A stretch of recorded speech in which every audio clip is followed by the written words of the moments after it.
Indili, can you hear me? Yes, yes, I can hear you. Thanks.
Mic test, 1, 2.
Well,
Please be seated.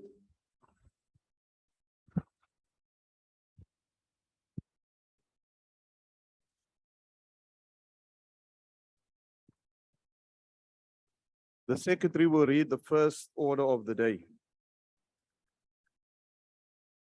Consideration of request for approval by Parliament of multilateral convention to implement tax treaty related measures to prevent base erosion and profit shifting in terms of section 2312 of the Constitution 1996.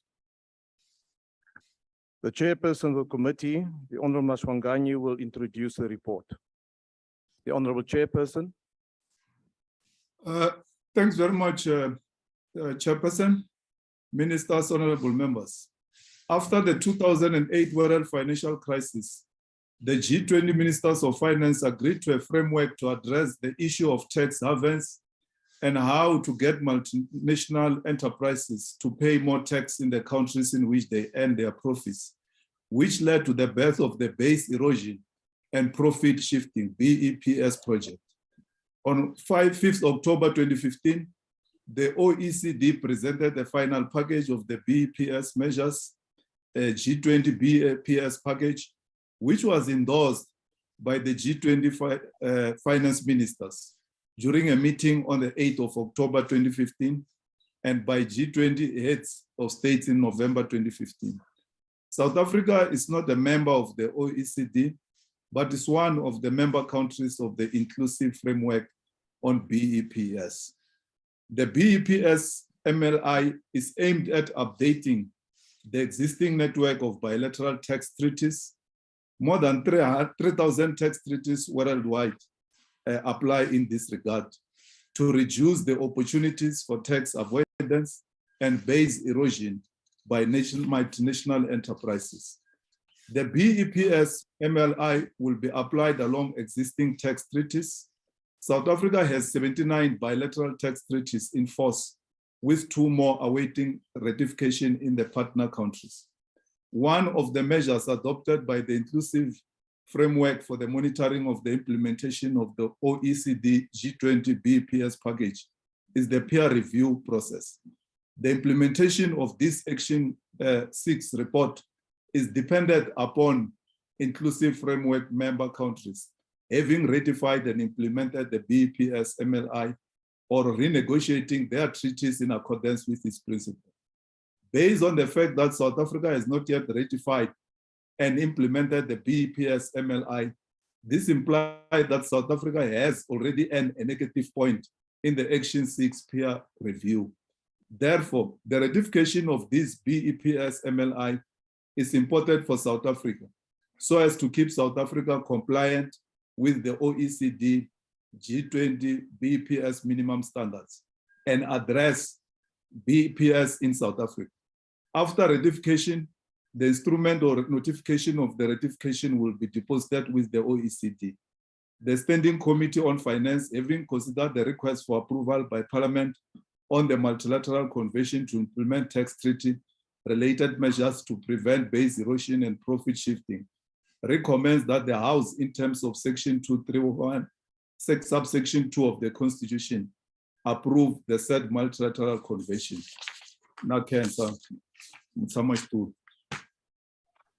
Thank you, Honorable Member. Honorable Members, I will now recognize political parties wishing to make a declaration the opportunity to do so. The usual times for declarations will apply. The Democratic Alliance. Thank you, Chairperson. After the 2008 global financial crisis, attention was focused on the issue of tax havens and how to get multinational entities to pay more tax in the countries in which they earn their profits. G20 Ministers of Finance agreed a framework, and this led to the Organization for Economic Cooperation and Development, the OECD, endorsing a package of measures under the Base Erosion and Profit Shifting Project in 2015. South Africa is a member of the G20, but not of the OECD, although we participate on various OECD bodies. The Base Erosion and Profit Shifting Project consists of 137 countries that collaborate on the implementation of the package. The framework assists in developing standards for the implementation, review, and monitoring of measures. There are 15 action items, and although South Africa signed it in 2017, it is not yet ratified. In the global financial arena, it is vital for South Africa to adhere to good practices that enable us to compete with countries in other jurisdictions. There was a time when South Africa enjoyed the admiration of its peers because the South African Revenue Service was amongst the best in the world, and our financial sector was well ahead in technological developments and capacity. SARS almost collapsed under the ANC's state capture program and lost its standing amongst the world's best tax collection services. Although there's been steady progress in resolving this problem and restoring SARS to its former standard, the reputational damage will take a long time to resolve. That is why the looming grey listing of South Africa by the Financial Action Task Force, FATF, requires urgent and immediate attention. In October last year, the FATF published an evaluation of the measures in place in South Africa to counter money laundering, terrorist financing, and illicit cash flows. In June, Treasury stated that the South African authorities had lagged behind on fighting financial crimes and that our anti-money laundering systems were well behind international standards. This is not an easy problem to fix. Although a number of laws are in the process of being amended to up our game, it is highly unlikely that we will be able to satisfy the FATF by the October deadline that South Africa has addressed all of the weak spots. Although the amended laws may well be in place by then, the FATF will likely want to see improvements in the actual behavior that the laws are intended to remedy. No matter what laws are in place, if law enforcement is unable or unwilling to act against the perpetrators of these crimes, South Africa will face the dire consequences. It is therefore essential that this problem is not only addressed by the National Treasury, but also by the security cluster. The consequences of a grey listing are not fully understood, and is therefore difficult to predict what might happen and difficult to take the best action under potentially dire circumstances. Should South Africa be grey listed, we won't merely appear on a list alongside, amongst others, Albania, Mali, South Sudan, Syria, and Yemen. Regulators in other jurisdictions may restrict their banks from transacting with South African counterparts. If our major trading partners such as the USA, UK, EU, and Japan take action, this will have a significantly detrimental impact on our already teetering economy. A recent survey found that 81% of South Africans are cutting down on daily meals due to high food prices, and 41% say they can't feed their families. This is a direct consequence of the ongoing mismanagement of our public finances, unworkable economic policy, and slow responses to international obligations. Non-compliance with international financial regulation is the result of government failure and doesn't happen by accident. It happens when a government doesn't care about the well-being of the people and where accountability has failed. Government must not forget that when local accountability fails, the hurdle of international accountability remains, and no amount of political interference is going to undo the consequences. The treaty before us today is aimed at updating the existing network of bilateral tax treaties to reduce opportunity for tax avoidance and base erosion by multinational entities, and will be applied alongside existing tax treaties, and we support its ratification. Thank you, Chairperson. Thank you, Honourable Member. The EFF. Thank you very much, House Chair. House Chair, the Multilateral Convention to implement tax treaty-related measures to prevent base erosion and profit shifting is a misguided approach to the problem we face as a country and the continent. The only way we will begin to address base erosion and profit shifting, which form part of illicit financial flows, is to have correct legislation before there is any attempt to enter into treaties. Base erosion and profit shifting is an institutionalized stealing of resources that should be directed towards addressing the infrastructure backlog in housing and roads, paying for education, health, and also increasing social grants. If we do not address legislative loopholes and explore more radical measures, such as the sixth method for the mining sector, for example, South Africa will continue to suffer the scourge of base erosion and profit shifting. The EFF made clear, practical, and implementable recommendations to deal with the base erosion and profit shifting. We must make it a law that mineral resources do not leave the country in their raw state. We must begin to see beneficiation of chrome, platinum, and other minerals on an industrial scale. We must make it compulsory for multinationals in all sectors, including finance, manufacturing, and telecommunications, to procure services such as marketing, consulting, and finance from local companies to prevent the use of shelf companies in tax havens. We must make it a law that all multinational companies that have the majority of the operations in South Africa must strictly have bank accounts in South Africa. And anyone who has a bank account in Seychelles, Mauritius, Malta, and others must declare all the transactions on their annual filing with the CIPC. This is the only way we'll begin to fight base erosion and profit shifting. I thank you, Chair. Thank you, Honorable Member. The IFP. Thank Order, you very Honorable much. Members. Thank you, Honorable Chair, for the opportunity. Governments around the world, including South Africa, are losing revenue due to tax avoidance. According to the Organization for Economic Cooperation and Development, the annual cost of lost revenue from base erosion and profit shifting is estimated to be between 100 to 240 billion US dollars. The International Monetary Fund estimates this number to be a higher as 600 billion US dollars. These estimates are said to be as much as 4 times more than Africa receives from foreign development aid. Gaps in the system needs to be bridged so that unscrupulous large multinational companies do not undermine taxpayer compliance. South Africa's economy cannot afford such weaknesses within the system. Honorable Chair, we need to act swiftly to effectively address such weaknesses, as the money we are losing can contribute greatly towards addressing the socio-economic challenges we face as a growing economy. South Africa signed the Multilateral Convention to implement tax treaty-related measures to prevent base erosion and profit shifting in 2017, but it has not yet been ratified. The instruments of ratification have not been deposited into the OECD. Therefore, the instrument is not yet in force. It is for this reason that the IFP supports ratification of this treaty. However, as the IFP, we feel that we need to say that before we look beyond our borders, we need to start at home. As South Africans, we see tax erosion and profit shifting happening within our own borders, and people in position of trust and authorities have been found wanting in this regard. We need to get our own house in order if we're to have any hope of growing our economy for the benefit of our people. The IFP supports the report. Thank you very much. Thank you, Honorable Member. The FF Plus. Thank you, House Chairperson. House Chair, corporate tax havens offer BEPS tools to shift profits to the havens and additional BEPS tools to avoid paying taxes within the haven. BEPS activities cost nations an estimated between 100 and 240 billion dollars in lost revenue each year, which is about 4 to 10% of the worldwide corporate income tax collection. It is thus an important treaty, and it is important to as we are a signatory, to ratify such, and thus the FF Plus supports. The ACDP.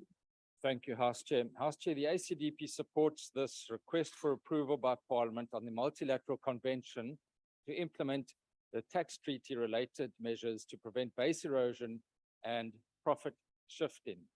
Now, this landmark agreement, which was agreed to in 2021 by some 136 countries and jurisdictions, representing almost 90% of global GDP, it is estimated that it will reallocate more than $125 billion of profits from around 100 of the world's largest and most profitable multinational enterprises to countries worldwide, and ensuring that these firms pay a fairer share of tax wherever they operate and generate profits. Now, clearly this, the ACDP supports, as it is in the best interests of South Africa.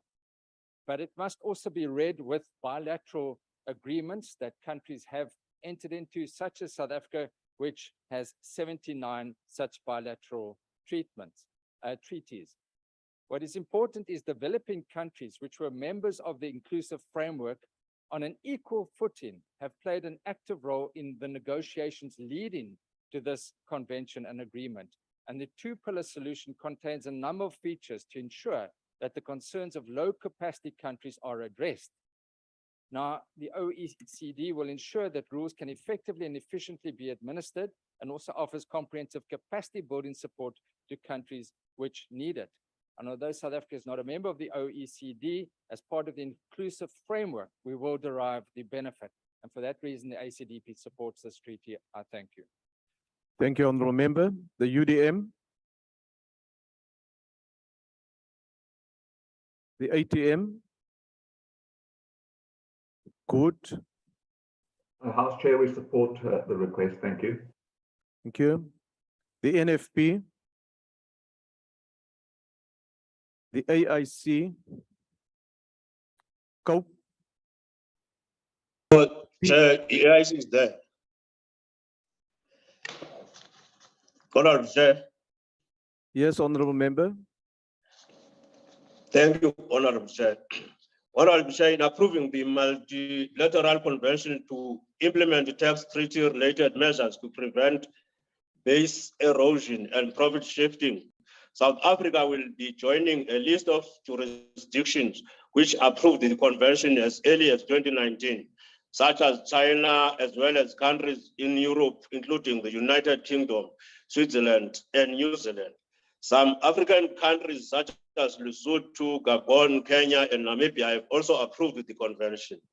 The convention's preamble, I quote, recognizes that governments lose substantial corporate tax revenue because of aggression international tax, and that base erosion and profit shifting is a pressing issue, not only for industrialized countries, but also for emerging economies and developing countries, close quote.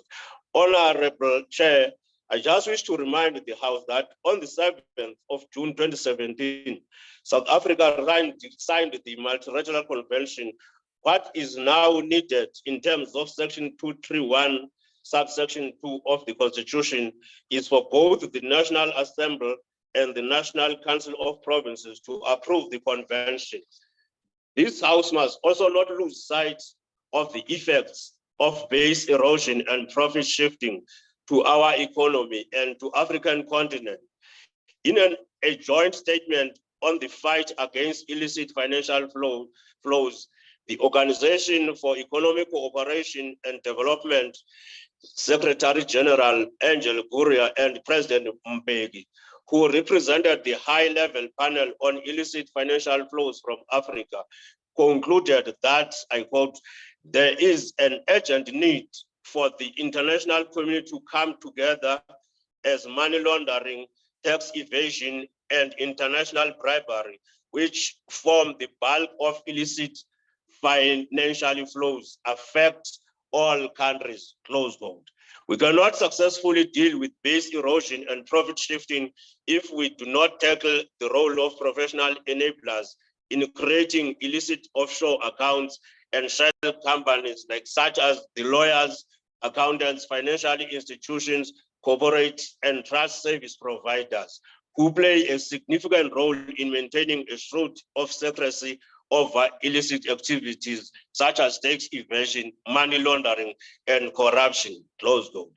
In closing, Honorable Chair, we wish to appeal to this House upon approving the Multilateral Convention to look into the modality of creating base erosion and profit shifting interagency as a financially intelligence unit, which will work alongside over financial control institutions such as the FIC. We support the request. Thank you. Thank you, Honorable Member. Cope. The PAC. Chair, no declaration from the PAC. Thank you. Al-Jama. Thank you very much, Honorable House Chair.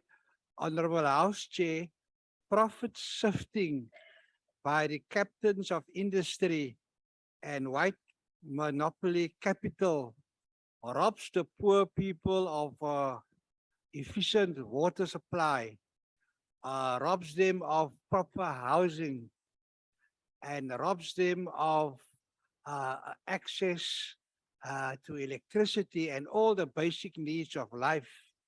In fact, if a careful calculation is made, that that money, if recovered, is double the amount that the Zondo Commission identified that the fiscus lost. So we're very happy that the first steps are now being taken to reduce the profit shifting, which is so sophisticated because it was developed during the harshest days of apartheid, and it accelerated just before 1994. It will take 100 years to fix the profit shifting, but this is a good start. Thank you very much, Honorable House Chair. We support the report. Thank you, Honorable Member. The ANC.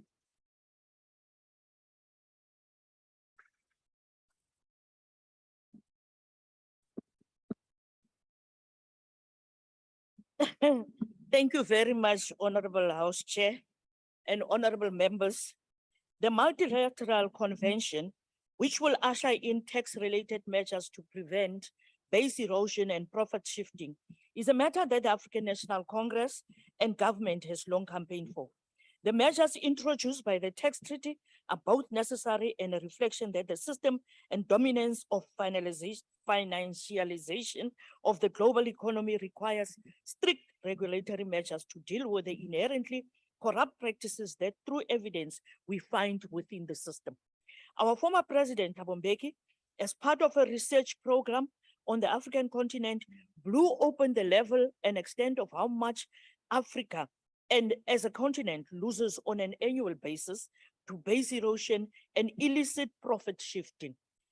These neo-colonial economic practices have become embedded in our system, and we welcome the fact that there is an integrated effort by the National Treasury, the South African Revenue Services, and the Financial Intelligence Center to expose these corrupt practices.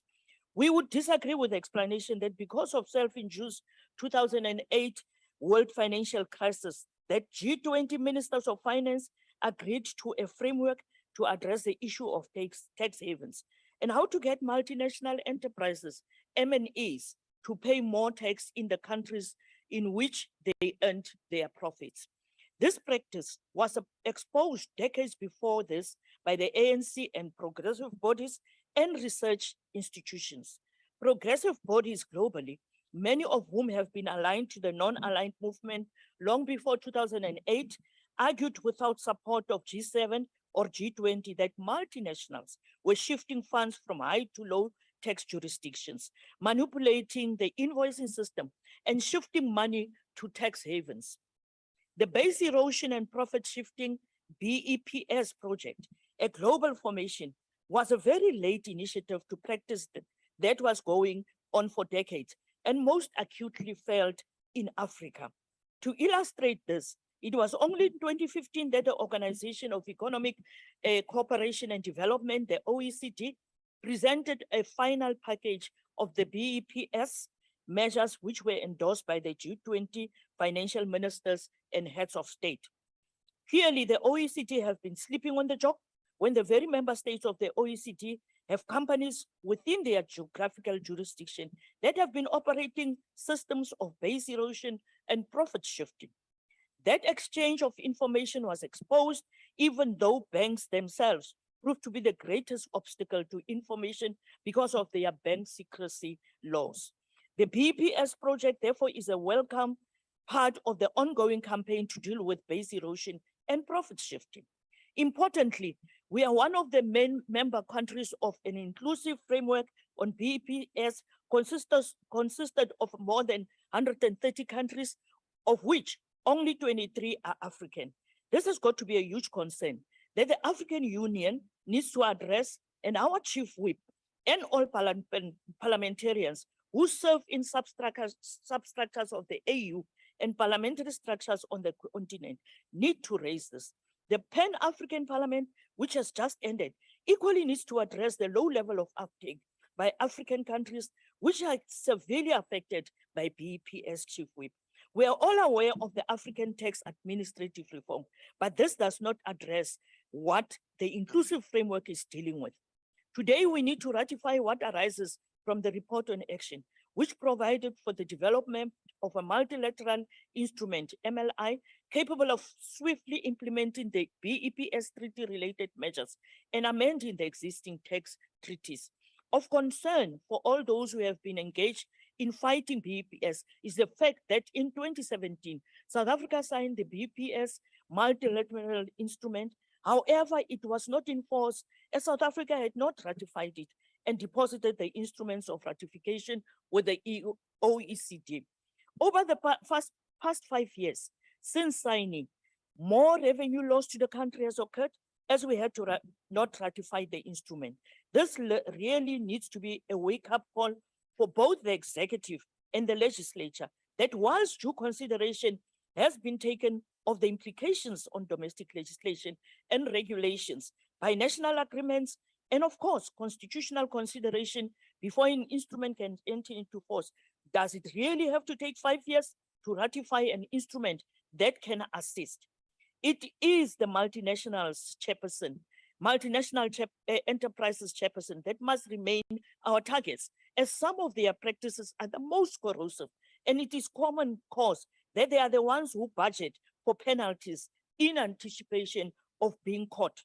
In conclusion, our ratification today of the Multilateral Convention is another brick in a process that in 2015, the ANC in the Finance Committee initiated in response to financial practices in our economy, which are embedded with corrupt practices and manipulation of the regulatory environment. It is with this process that the ANC led in the Finance Committee into examining the broader illegal forms of profit shifting, weakening our tax and revenue base and denying the necessary resources to fully finance the economic policies of the governing party. The ANC supports the ratification of the convention, and I thank you. Thank you, Honorable Member. Honorable members, are there any objections to the approval of multilateral convention to implement tax treaty related measures to prevent base erosion and profit shifting as it appears on the order paper? Are there any objections? No objections, agreed to. The Secretary will read second order. Sorry, House Chair. My apologies. Please note the objection of the EFF. Honorable Member, we'll record it in the records. But when I put the question, there's disturbance on the platform. Who's the Honorable Mashlasela or Mashlasela? Can we just make sure that the support staff, the interpreters included, still on? It's obvious that the interpreter is not following proceedings. Can we just relay the message to them, please? Thank you. The Secretary will read the second order. Consideration of report of Standing Committee on Finance on Oversight visit to Financial and Fiscal Commission. I now invite the chairperson of the committee who will introduce the report, the Honorable Mashwanganyi. Thanks, Chairperson. The Standing Committee on Finance undertook an oversight visit to the Financial and Fiscal Commission on the 22nd of April 2020 in Gauteng. The main purpose of the visit to the FFC was to get a briefing on their annual performance plan, audit findings and action plan, and to meet staff and union representatives to discuss labor-related issues. The FFC is a very important constitutional institution which plays an important role in strengthening constitutional democracy. Its role includes advising government, parliament, and provincial legislatures on fiscal issues. Its mandate is to make recommendations on equitable share and allocations of revenue, government guarantees, provincial taxes, municipal fiscal powers and functions, provincial loans and municipal loans. The FFC is understaffed. Of the total staff complement of 37, there are 7 full-time researchers, including the head of research and 11 research interns. However, the FFC has a 20% vacancy rate. The board and the management have assured the committee that they will fill the vacant positions as they have developed a recruitment plan with special focus on the research division. The committee is concerned with the high turnover at managerial level. The current CEO is suspended In the past 7 years, there has been 7 CFOs and 4 CEOs, including in an acting capacity. The FFC should stabilize governance and management in order to improve its constitutional mandate. Slower spending during the financial year has accumulated to an underspending of 11.5 million rand in the budget, or accumulated surplus of 12.4 million rand for the financial year. The FFC struggles repeatedly on compliance with legislation. The prevalent instances are in areas of supply chain management due to ineffective audit action plans and inadequate consequence management. Some examples are the misidentification of root causes on the accountability chain. For an example, program roles and responsibilities, etc., and the misinterpretation of risks and audit opinions. Over the past few years, the FFC has received concerning audit outcomes, which the Auditor General has said are caused by leadership instability, failure of management to monitor compliance with the PFMA and Treasury regulations, inadequate implementation of the audit action plans, and failure to implement proper controls in order to ensure that annual financial statements were accurate. In conclusion, the committee is concerned that the recommendations made by the FFC during the budget processes are sometimes reportedly not considered by National Treasury. The committee emphasized that the independence of FFC should be upheld and be respected. Cooperation between National Treasury and FFC should be strengthened. The National Treasury should incorporate the inputs of the FFC in compiling the budget. I move for the adoption of the report. Thank you, Honourable Member. Honourable Members, I will now recognize political parties wishing to make a declaration the opportunity to do so. The DA. Thank you, Chairperson. The Financial and Fiscal Commission is meant to be an independent and impartial advisory institution that government must consult on the division of revenue in particular. It was established by the Constitution and submits its recommendations before the Minister of Finance tables the budget in Parliament in February. The Commission is only relevant if its recommendations are properly taken into account by the Minister of Finance.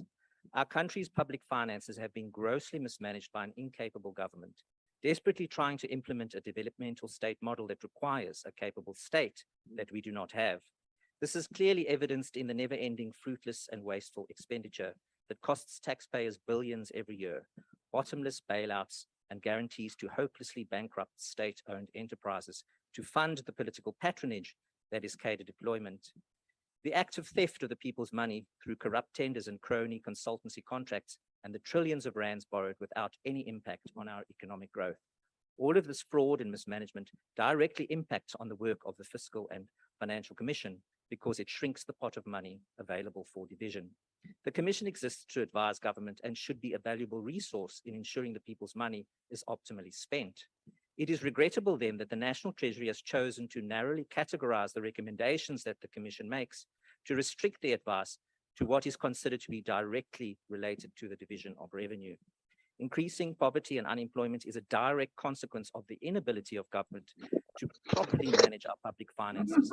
High tax rate drain disposable incomes, struggling households, and the most vulnerable are deprived of the basic service delivery that government was elected to deliver. Although various finance ministers have mentioned zero-based budgeting, there's been no progress. What happens in practice is that debt repayments and guarantees are provided for first, and then the bloated number of national government departments are allocated amounts, usually the previous year's allocation, adjusted for inflation or notionally reduced to do lip service to fiscal discipline, and then the provinces are allocated their share based on a formula. That is why an accurate census is required. There are two clear problems with this budget approach.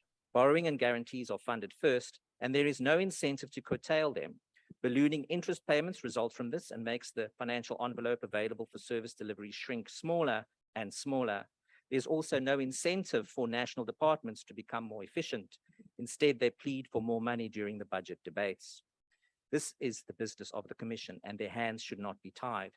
It is concerning that the leadership of the Commission appears to be unstable, with several vacancies in senior positions and high turnover. This is likely a consequence of political interference in selection processes and is manifested in the audit outcomes that the Commission struggles repeatedly on compliance with legislation, especially on procurement and irregular spending. According to the National Treasury, South Africa's monthly budget balance fell back into a significant deficit of 121 billion rand in July, following a 72 billion surplus in June. This is the largest monthly budget shortfall since July 2021, and much worse than market expectations of an 85 billion shortfall. Our economy contracted by 0.7% in the second quarter of 2022. The commodities boom is over, and we cannot expect any tax windfall. South Africa is fast running out of money in a hostile global environment, with inflation at its highest level in decades and no end in sight of the Russian war on Ukraine that is directly impacted on global food prices. South African households are struggling to put food on the table while government wastes the people's money as if it will never run out. Government should never forget that it has no money of its own and that it all belongs to the people, and it is the custodian of that money. The Commission cannot become yet another failed entity, and active steps must be taken to avoid that from happening. Thank you, Chairperson. Thank you, Honourable Member. The EFF. Thank you, House Chair. Chair, while we do not form part of the delegation that went on oversight to the Financial and Fiscal Commission oversight visit, it is clear that the obsession with the failures of audit plans and recruitment plans to reduce the vacancy rate of 20.8% is shifting the focus to a side matter while there is more important problems. The reality is that Parliament over the past years has failed to consider recommendation of the FFC, including the Standing Committee of Finance. The fact of the matter is that the FFC constitutional mandate to make recommendations on equitable shares and allocations of revenue, municipal fiscal powers and functions, and provincial laws is relegated to a footnote in the process of drafting and passing money bills. What is even more shocking is that despite legislation empowering Parliament and the mandate of the FFC, proposed money bills are treated as gospel truth despite senseless and reckless budget cuts in social services such as health, education, water, sanitation, and housing services. While we are concerned about the persistence of disregard for supply chain management, the high vacancy rate, and high leadership instability at the FFC, the issue we must all be concerned about is how we take the FFC back to what it is mandated to in terms of the Constitution. The Standing Committee on Finance must review the work of the FFC to fully understand what has been the role of the FFC and how it has assisted or failed to assist Parliament in changing the fiscal framework. If we do not approach the matter of the FFC differently, the recommendations of the committee will remain just that, recommendations adopted by the House. I thank you, House Chair. Thank you, Honourable Member. The IFP. Thank you, Chair. From the outset, the IFP wishes to record its concern over the status of Financial and Fiscal Commission. This commission plays a critical role in our democracy, and its integrity cannot be compromised by leadership instability, which must be solved swiftly. As noted in the Standing Committee's report, during the past 7 years, there have been more than 7 CFOs and 4 chief executive officers. High staff turnaround creates uncertainty, and the situation requires desperate solutions. The IFP agrees with the Standing Committee's concern in this regard and will closely monitor this situation. Furthermore, it is incomprehensible that despite the Auditor General's clear recommendations, FFC finds itself in the same situation year on year. We note with great concern the failures of the FFC to implement proper controls and adequate implementation of the AG's action plan. The situation is dire, and it does not appear that the institution appreciates the severity of the circumstances. Institutions like the FFC should set the standard. Proper financial conduct and good governance should be the norm. It is a great concern to the IFP that we see similar challenges across the board, despite having systems in place to provide checks and balances. As the IFP, must ask if this speaks to problem of personalities rather than the systems. We believe it is time to look at the caliber of the people who are in charge of the commission and other such institutions. These are the people that should have absolute integrity and know the know-how as to how to do their work. If leaders or others are found to be involved in corrupt activities, we need to do more than just consequence management. Such people should not be allowed to work in the public service again. They can't only get a slap on the wrist and pay a fine. The punishment must fit the crime. Furthermore, the fact that FFC apparently terminated all the illegal contracts is not enough. We should ask a question as to how these contracts were entered into at the first place. It's clear that due to the due process was ignored and the protocols were never adhered to. We therefore need to see the report from the Forensic Investigation Services that were apparently appointed in April 2022. The IFP will also hold the FFC to commit to the commitments rather made following the oversight visit to ensure consistent compliance with their audit improvement plan. We need to demand accountability and consequent management from the institution. The failure to act on clear recommendations of the Auditor General must be met with harsh consequences. The IFP supports the report. Thank you, Chair. Thank you. The FF Plus. No declaration from the FF Plus. Thank you, Chair. Thank you. The ACDP. Thank you, House Chair. House Chair, the ACDP has studied this report, and we appreciate that the members of the Finance Committee embarked on this oversight visit to the FFC in April this year, given the challenge. Honorable Swart. Honorable Swart, can you just hold there, please? Can we just inform the member from the IFP who just made a declaration that he's disturbing the sitting? Can the whips communicate with him, please, of the IFP? And also, may I ask the table just to disconnect the member while the Honorable Swart is making his declaration? Please proceed. Thank you, House Chair. The ACDP shares the concerns pointed out by the committee in its report, including that the FFC struggles repeatedly on compliance with legislation, and this is according to the audit outcomes, with the prevalent instances being in the areas of supply chain management, which is caused by ineffective audit action plans and inadequate consequence management. Now, this must clearly be addressed, and the Portfolio Committee has indicated that it will be closely monitoring the audit improvement plans to ensure that they are implemented. As other speakers have indicated, the FFC sits with a vacancy rate of 20%, which clearly negatively impacts its ability to perform its constitutional role of advising government, parliament, and provincial legislatures in fiscal issues. And what is crucial to remember is that various financial constitutional provisions, such as relating to the equitable share and allocations of revenue, may be enacted only after, quote, any recommendation of the FFC has been considered. Now, the committee highlights the fact that this does not take place in certain instances, and that recommendations made by the FFC during the budget process are reportedly not considered and even ignored. And the ACDP agrees that this is intolerable, and there needs to be far greater cooperation between the FFC and the National Treasury. Finally, the ACDP shares the concerns about leadership instability at the FFC, with the high turnover of CFOs and 7 CFOs and 4 CEOs in the past 7 years, and the CEO being suspended. And this must clearly be addressed to ensure that the FFC is efficient. The ACDP will support this report. I thank you. Thank you. The UDM. ATM. Good. We have no declaration, House Chair. Thank you. NFP. AIC. No declaration, Chair. Thank you. COPE. The PAC. No declaration, Chair. Thank you. Al-Jama. No declaration, House Chair.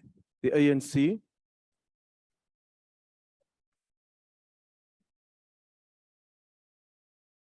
Thank you, House Chair.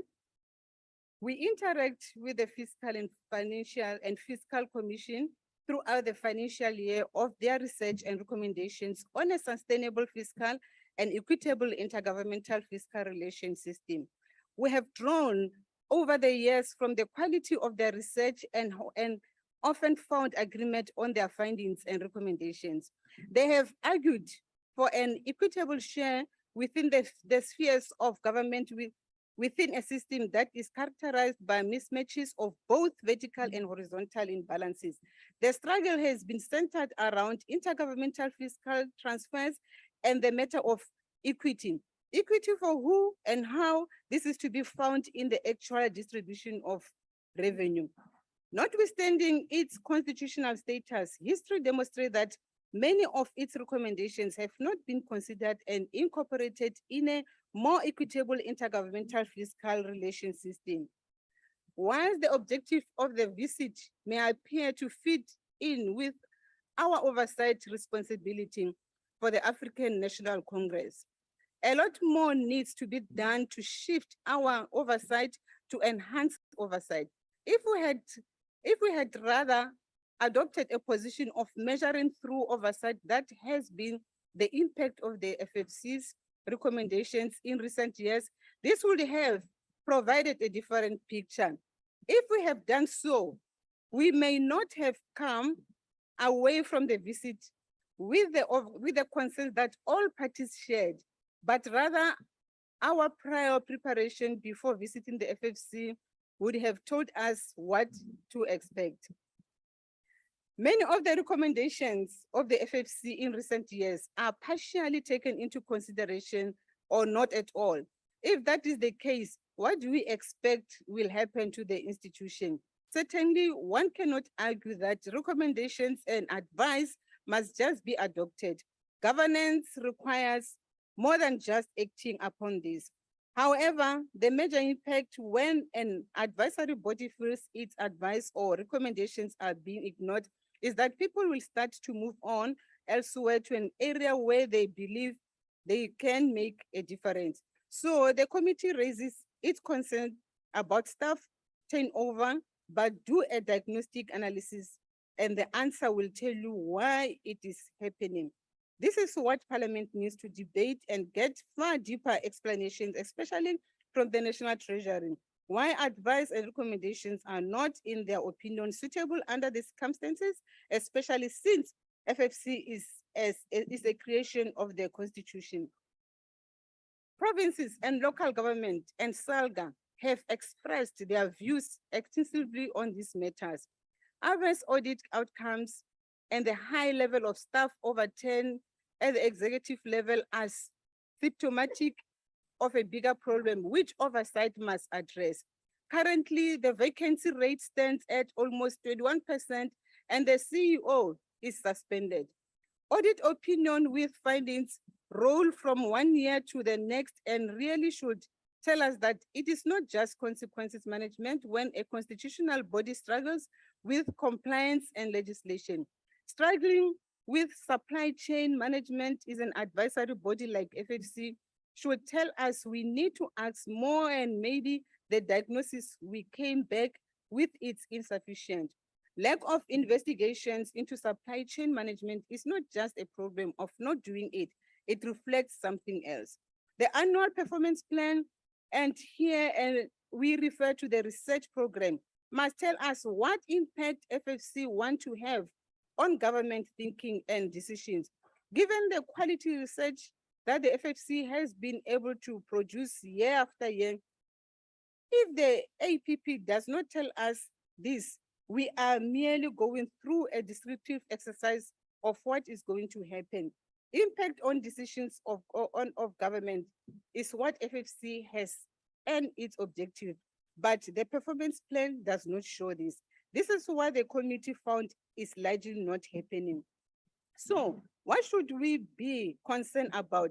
Research, which is a core function of FFC and is linked to the integrity of the advice and recommendation of the FFC, has massively shrunk from 36.7% in 2018-19 and 16.2% in 2020-21. Over the medium term, an average 67.5% of the total expenditure is concentrated on the administration program. On the total staff complement of 37, there are only 7 full-time researchers, including the head of research, and 11 research interns. Underspending amounts to 11.5 million, and the cash balance at the end of the year amounted to 16.2 million. This is in spite of the return in the previous year of surplus to the fiscus of 19.7 million. The audit finds material non-compliance funding on expenditure management, fruitless and wasteful expenditure, which are primarily driven by irregular expenditure incurred from non-compliance with procurement prescripts. What we discovered in the oversight visit on these matters was indeed deeply disturbing and goes beyond lack of consequence management. There needs to be a serious rethink on matters. We acknowledge the action that is being taken on the identified areas. The ANC supports the report insofar as the action that is recommended to turn matters around. Thank you, Honorable Member. I now recognize the Honorable Chief Whip of the Majority Party.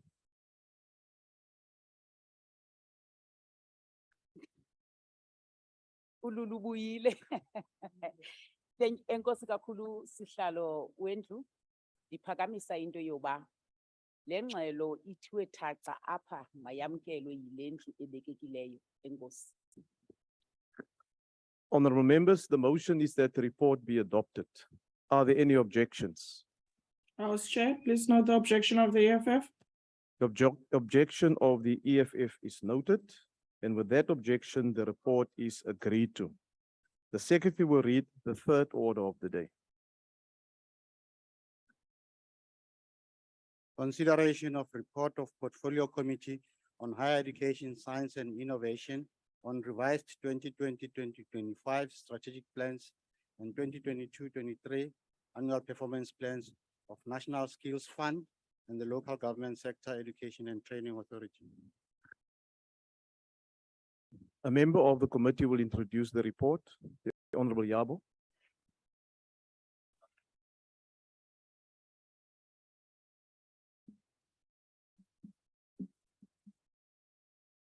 Honorable House Chair, honorable members, I rise to introduce the report of the Portfolio Committee on Science and Innovation on the consideration of the revised 2020-2025 strategic plans and 2022-2023 annual performance plans of the National Skills Fund and the Local Government Sector Education and Training Authority for adoption by the House. The committee is mandated to exercise oversight over the budget and strategic priorities of the department and its entities. In line with this mandate, we have considered the revised 2020 to 2025 strategic plans and 2022-2023 annual performance plans of the NSF and the local government SETA. In the main, the entities had to, amongst others, align the 2020 to 2025 strategic plan with the Department of Performance Monitoring and Evaluation and the guidelines for the implementation of the same. Update the legislative framework to improve the alignment of key government strategies and programs, including the ERRP and its coupled skills strategy. In February 2022, the President, His Excellency Mr. Ramaphosa, announced that the Department of Higher Education and Training would place 10,000 unemployed technical and vocational education and training college graduates in workplaces from April 2022. Working with the department, the National Skills Fund, and the local government SETA have set the targets for the APPs to implement this priority. The NSF has targeted to support 61,000 learners to access education and training, 38,000 learners for education and training towards occupations in high demand, and ensure that 11,000 complete education and training. The NSF also aimed to award 5,000 bursaries to students for their qualifications and support 1,000 youth from rural areas for skills development in response to innovation and digital technology evolution.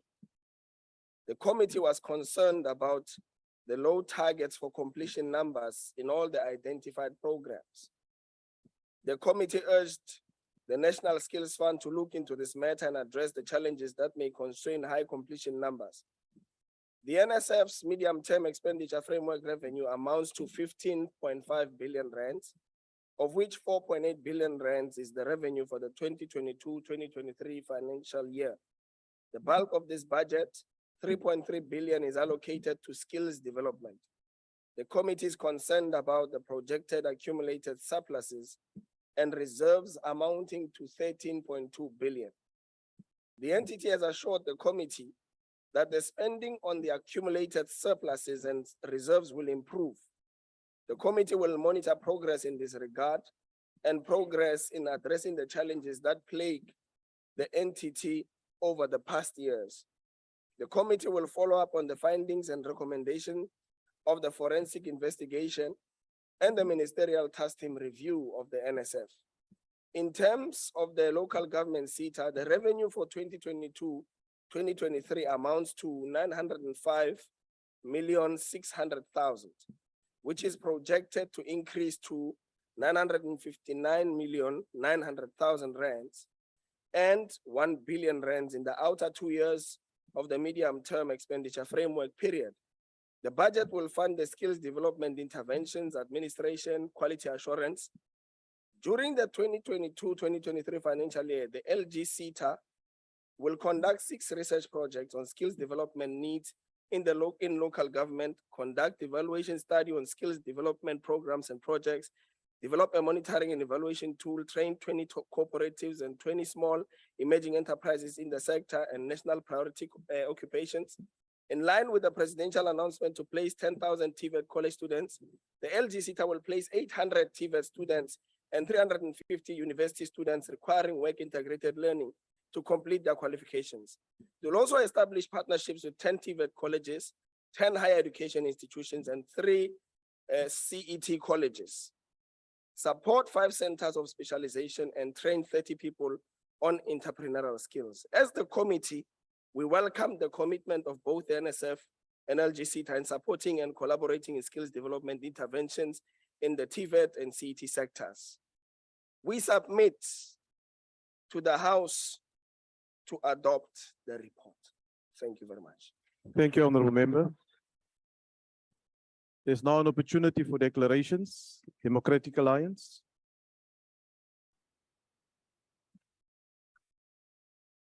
As chairperson, South Africa suffers from a serious shortage of skilled people. This is a major constraint on our prospects to achieve the kind of sustained economic growth that will open the way for much wider participation in the economy, as well as reduce poverty and social ills. There is a need for reliable and credible labor market and skills demand intelligence as a precursor for improving the skills development pipeline. A reliable demand trajectory is required to know what the occupational growth and skills demand trends are in order to guide the determination of priorities for the skills development system, guide learners, and provide signals to the provider system for planning and learning program development considerations. There appears to be a lack of understanding of the structures of the economy, the nature of the work processes, and the role of SETAs in them. Another concern is that the NSF and the SETAs try to work nationally, provincially, and locally, and directly support a range of sectors which they have little knowledge of and experience in. For example, the NSF will directly allocate monies to each individual EPW project rather than allowing DPW to manage the process as part of its existing processes. Similarly, the NSF directly funds enterprise development programs and will provide money to provinces to do this rather than allocate the monies to the bodies in government that support SMME development as a comprehensive package of which include, but is not limited to, training. The National Skills Fund 2020-2025 realigned new indicators introduced in the 2021-2022 annual plan and enhancements to support improving the audit outcome reporting and evaluation exercises as per the preliminary audit findings of the Auditor General. The fund revised its budget to ensure consideration of the medium-term expenditure framework and the costing per program. 15.5 billion rand revenue is projected over the MTEF, and for the 2022-2023, the fund has a revenue of 4.8 billion rand. When considering inflation adjustments to the budget, the NFA increased by 177 million or 4%. This revenue increase has little significance when the fund cannot account for 5 billion unallocated funds when audit outcome plans are not implemented as a desirable pace, when the high vacancy rate is screaming capacity challenges, and the sole pace of implementing corrective measures carries a risk for the entity to have another regress audit outcome for 2021-2022 financial year. The local government SETA received much fanfare of praise for the progress made with the revised strategic plan, especially since the Auditor General did not make any findings against its performance indicator, and for taking the bull by the horn in the fight against corruption in the entity. Their relentless effort to protect those who stand against corruption is commendable. Considering the critical role they play in local government, concern was raised with the capacity and availability of councillors to deal with the service delivery challenges at the local government level, as well as concern over the lack of dedicated gender-based violence policies on place. In reality, we need to ask the question, how effective was training provided by the local government SETA in municipalities of Ingubaya Temba, Enoch Ngijima, and Great Kai municipality, where basic service delivery principles have fallen by the wayside, and Buffalo City municipality, where officials desperately require skills on rezoning, property, and financial internal control measures. Clearly, there seems to be a misalignment with skills training in as per the relevant skills needed. Just recently, the National Skills Fund contributed 100 million rand towards digitization in the education sector for close to 2,000 students. Now, just imagine how much more bursaries could have been awarded from the missing 5 billion rand. To make matters worse, grade 12 learners from schools like Greenpoint Secondary and Galvin Hill Senior Secondary and some postgraduate students are not even aware of funding offers from the NSF. It is for this very reason why we again call on DHET to take our proposal of having a National Skills Fund portal for one application process to multiple sources of revenue. We say no student left behind, Taso. The EFF. Thank you very much. Chairperson, the country's critical shortage of skills and the escalating socio-economic inequalities must be seen against the backdrop of massive looting of state resources, particularly by the SETAs under the management of Mr. Plainsmand. A short while ago, it was reported that the National Skills Fund could not account for over 5 billion that simply disappeared over the past 2 financial years. The forensic investigation that Mr. Nzimande promised to undertake in May this year will simply cover up this corruption because he knows that he has stuffed all these skills development entities with his Communist Party cronies who use these entities to loot state funds. In 2021, he did the same thing and sought to appoint a private investigator instead of letting the SIU investigate these chronic corruption problems at the NSF. The LGSETA is no different. They have done next to nothing to build the capacity of local government over the past few years. Recent reports show that many councillors cannot even read municipal reports. They cannot use computers and some cannot even write their own names. The LGSETA hasn't made any interventions to ensure that capacity at the municipal level is on par with the requirements of running proper governance at municipalities. The NSF, the LGSETA, and most of these sector education and training authorities need to be repurposed so that they align with the developmental aspirations of the country. A more urgent need, though, is to remove Mr. Nzimande as the person in charge of these entities because he uses them to disperse patronage to his SACP cronies. Therefore, we reject this report. Thank you very much. Thank you, Honourable Member. The IFP.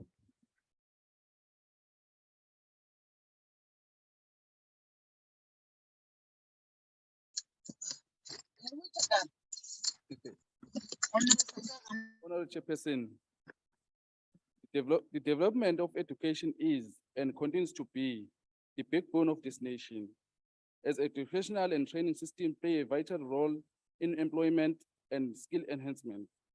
In order to achieve this, the country depends on programs and systems that help ease the implementation of education and training strategies to equip more people in this country with the skill and resources to integrate and equip and compete in the economy and labor market. The success of this direct indicate the progress societies make, and more specifically, the impact the socio-economic position of many. The IFP echo with the committee concerned regarding the National Skills Fund's spending on unsustainable post-school education and training systems, which take away from the premises of the initiatives, which is also expanded, improve, and integrate various strands of the post-school systems. This has slowed down the possible contribution that the fund could have made toward its service delivery performance in funding these learners while they develop the skills, as well as giving them access to colleges and skill centers, which will empower them to join the workforce. Should this surpass, the performance continues, it will further compromise the funding of the skill development initiative, as well as the possibility of competing the workforce for labor marketing. This could ultimately worsen the triple challenges of inequality, poverty, and unemployment, which is something South Africa battle with on a daily basis.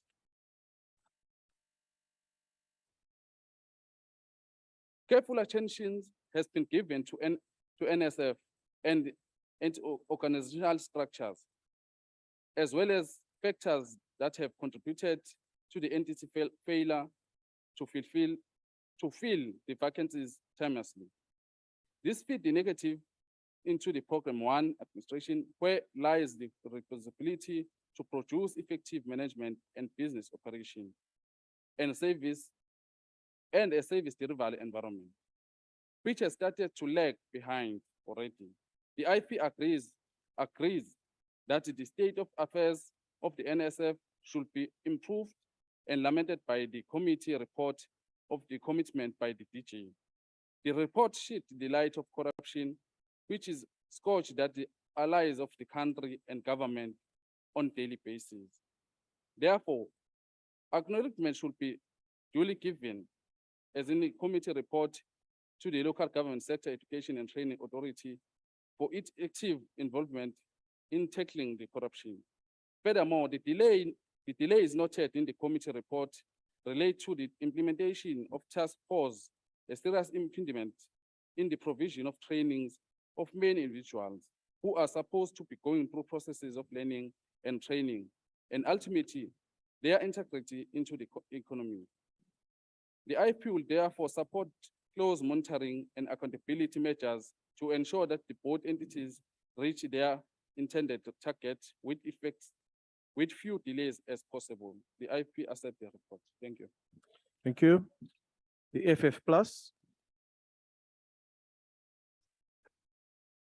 Honorable House Chair, I think it is common cause that what will enhance economic growth in South Africa will be if skills are enhanced, because South Africa has a perpetual scarcity of skills, and it's been coming like that for quite a few decades. Therefore, the ANC government in 1999 decided to devise a whole new structure, especially of what used to be technical colleges, and which has had several names in the meantime, because that is something that we do very nicely, renaming stuff in the trust that it will improve in that process.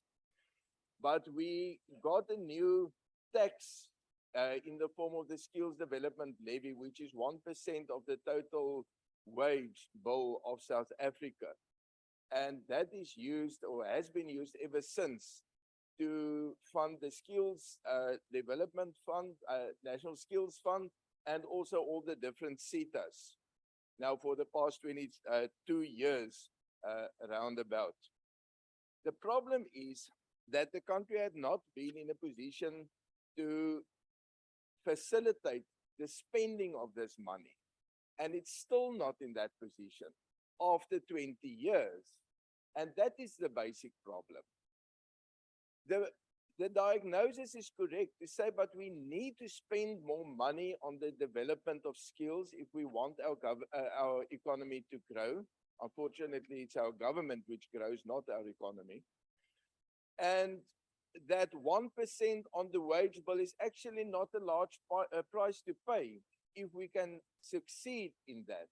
But as this report shows, both the National Skills Fund and this LGSETA, which is just one of several, both of them have many unfilled vacancies because the skills to develop skills are not available. There are just too few people with the relevant knowledge, and that they suffer or struggle to get their money spent, which is another way to indicate that the relevant skills are absent. Now, the problem is exactly with this kind of centralized thinking that we became used to think that every problem can be solved with a centralized solution, while the actual solution lies in involving communities in what is important in their direct economies. Not to abstract economy into numbers which touch Suid-Afrikaanse wat nie kan tot wal raak nie, but to say the economy is relevant to each community's everyday life. Honorable member, your time is now expired. And that's just what I wanted to say. The ACDP. The ACDP. No declaration. We support the report. Thank you, Chair. Thank you. The UDM. ATM. Good. No declaration, House Chair. Thank you. NFP. AIC. No declaration, House Chair. COPE. PAC. Al-Jama. Thank you, Honorable House Chair. Honorable House Chair, higher education should continue at high schools after matric to meet job requirements in this decade. Skills and innovation needed to create next generation jobs and new revenue streams can be developed in just 2 years after matric. This is the case in advanced countries and also in the UK, reducing the need for university education.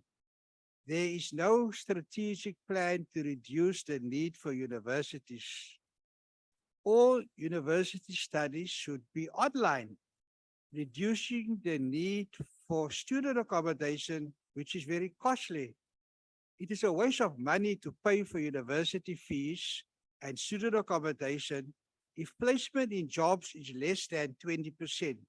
So 80% of the budget to implement the 5-year strategic plan, which we are discussing here, is wasted and could be better spent on extending high school beyond matric by just 2 years. Strategic plans for the next 5 years does not capture the imagination of the nation. We want to hear about advances in artificial intelligence, robotics, and sending an African to the moon. We want to hear on advances in innovation to take the H out of H2O for nitrogen energy, as we have ready buyers in the European Union. The report is silent on next generation jobs and next revenue streams. Thank you very much. Thank you, Honorable Member. The ANC.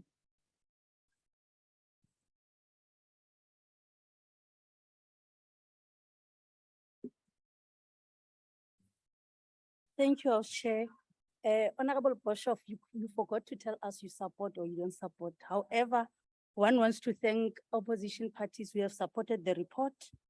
Chairperson, the revision of the 5-year strategic plan and the consideration of the annual performance plan of the National Skills Fund is critical, and it has to respond to the current focus of advancing the economic reconstruction and recovery plan.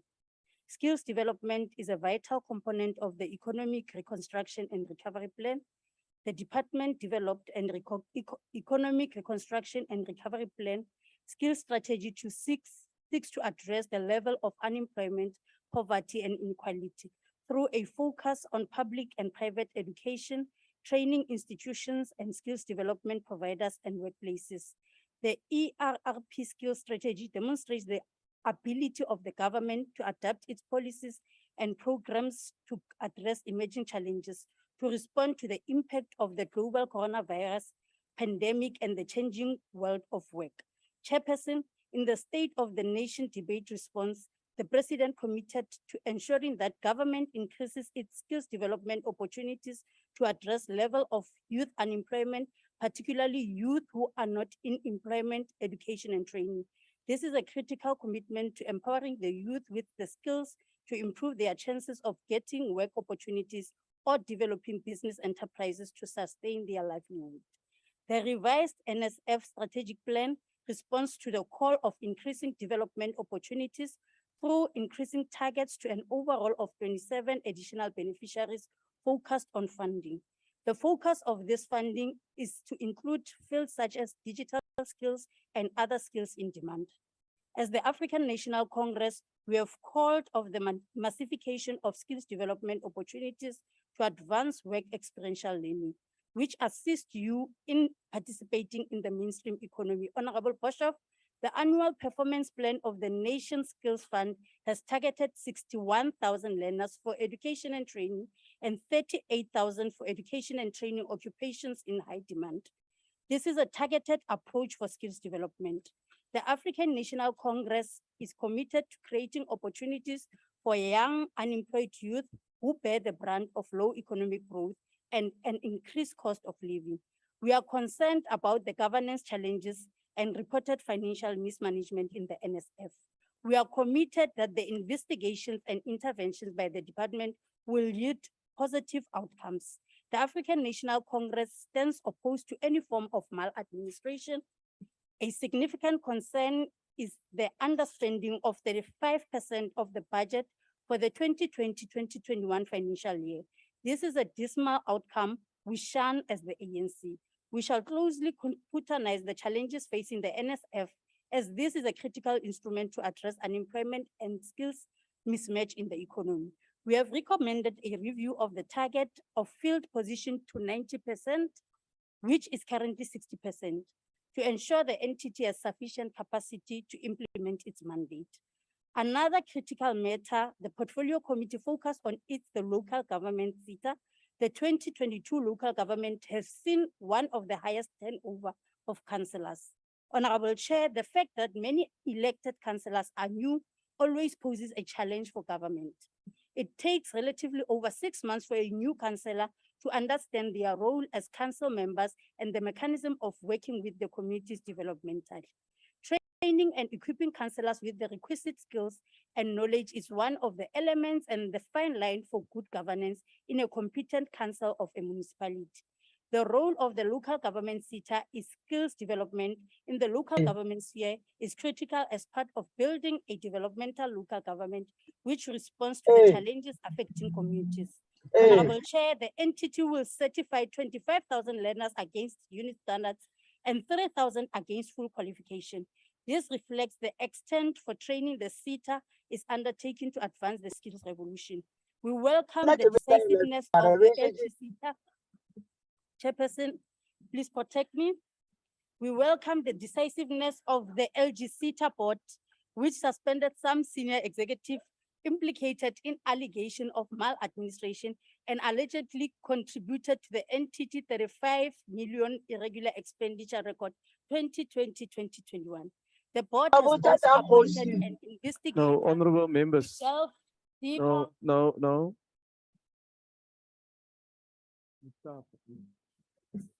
That honorable member, if that honorable member disrupt again, please disconnect the audio of the member. Please continue, honorable member. Okay, thank you, Chair. I'll start where I ended. The board has also appointed an investigator to delve deeper into the alleged maladministration and produce a report that will assist its remedial action. This is not a lip service, Honorable Boshoff, to mismanagement, but an apparent effort to restore good governance. Shaky Mama, the concern of the ANC on the report received is the threats to the accounting officer's safety.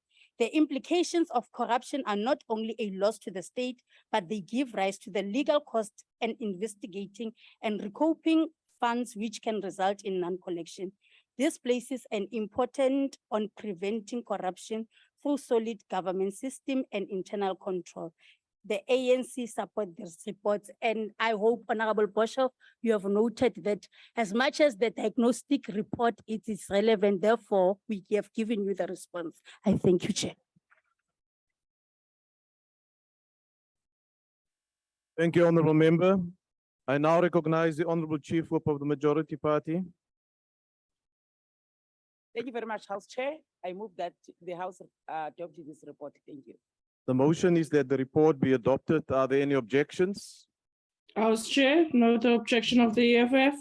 The objection is noted. With those objections, the report is agreed to. Honorable members, the Secretary will read the fourth order. Consideration of report of Portfolio Committee on Higher Education, Science and Innovation on oversight of hydrogen and fuel cell technologies research, development, and innovation program. The chairperson of the committee, the Honorable Mkachwa, will introduce the report.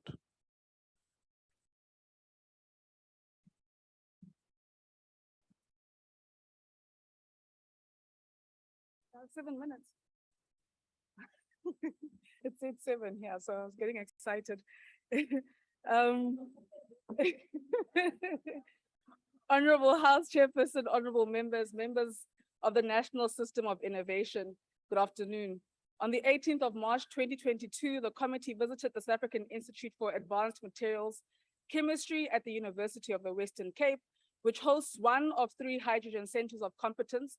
Here, the committee received an on-site briefing from the Department of Science and Innovation on the Hydrogen and Fuel Cell Technologies Research, Development and Innovation Program, as well as efforts to harness the RDI program to, together with industry partners and government, create new economic sectors and geographical corridors via the Hydrogen Society Roadmap.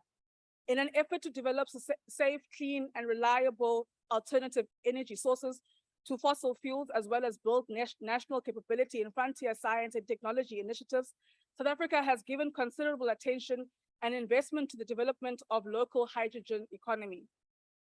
With the energy crisis of 2007 via load shedding and the existing global focus on hydrogen as an energy carrier, combined with fuel cell technologies to produce electricity, looking into resource beneficiation to develop capability and gain greater socioeconomic benefit was considered a strategic imperative. The potential for resource beneficiation would be supported because an important component of most types of fuel cell is a platinum group metal, PGM-based electrocatalyst, which South Africa possesses approximately 80% of the world's PGM reserves. The program aimed at stimulating and guiding innovation in the area of hydrogen and fuel cell technology through beneficiation of PGM was launched as Hydrogen South Africa in 2008, and after its second review, Cabinet approved the Hydrogen Society Roadmap, HSRM, in 2021, which would be an overarching country plan. HSRM builds on what has been achieved in the HISA program to prepare South Africa to move from research and development to manufacturing and commercialization. The HSRM's key goal is to enable the development of an inclusive, sustainable, and competitive hydrogen economy that supports South Africa's aspirations to move towards a net zero carbon economy by 2050. Another key aspiration is to create at least 20,000 jobs by 2030 through the project that will be implemented under the HSRM.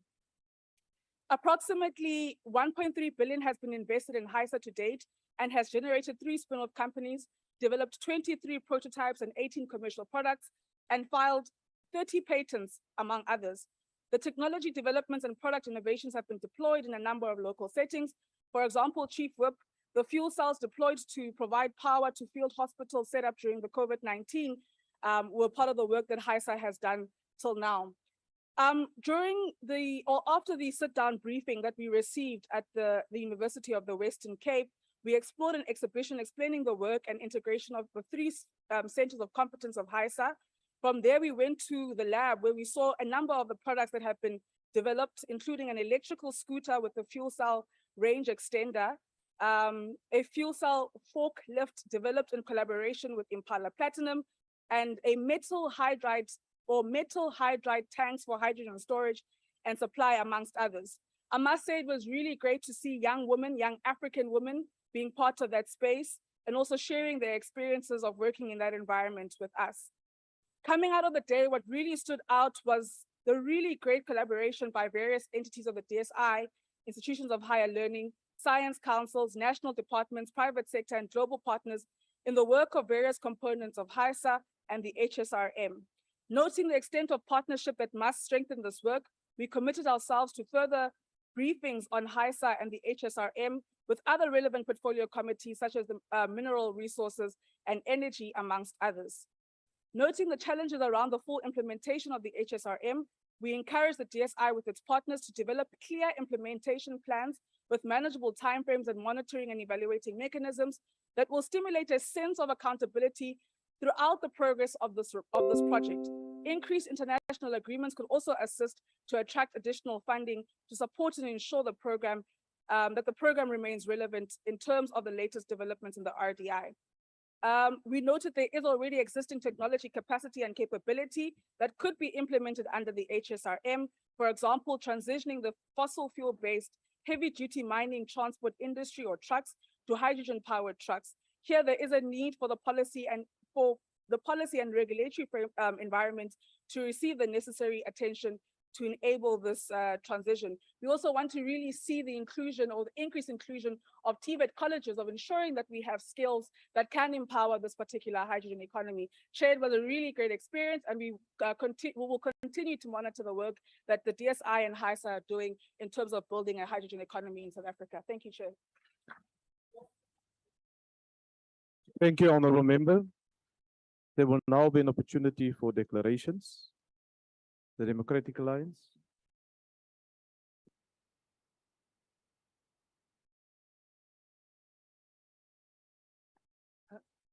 Chairperson, our speaker is online. The Democratic Yes. Alliance, are you online? Chairperson, yes, I'm online. Thank you. Thank you, Chair. With petrol hikes and the cost of living skyrocketing, it truly makes sense to look at clean, affordable, renewable energy. And for us to be able to reduce our dependence on fossil fuel.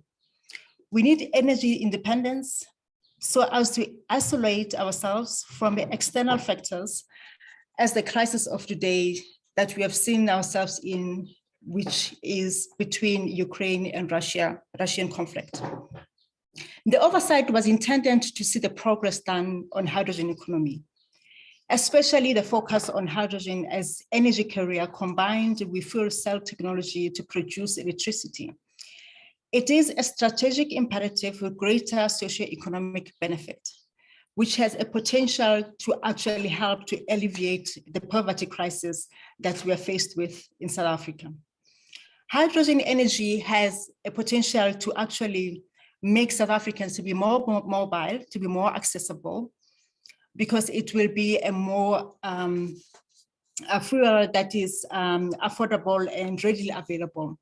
The only issue that that actually came out during our oversight was the fact that in order to produce hydrogen, one needs to be able to isolate hydrogen as a molecule itself. But then the problem was that how do you actually move the hydrogen that you have harnessed from the water sources.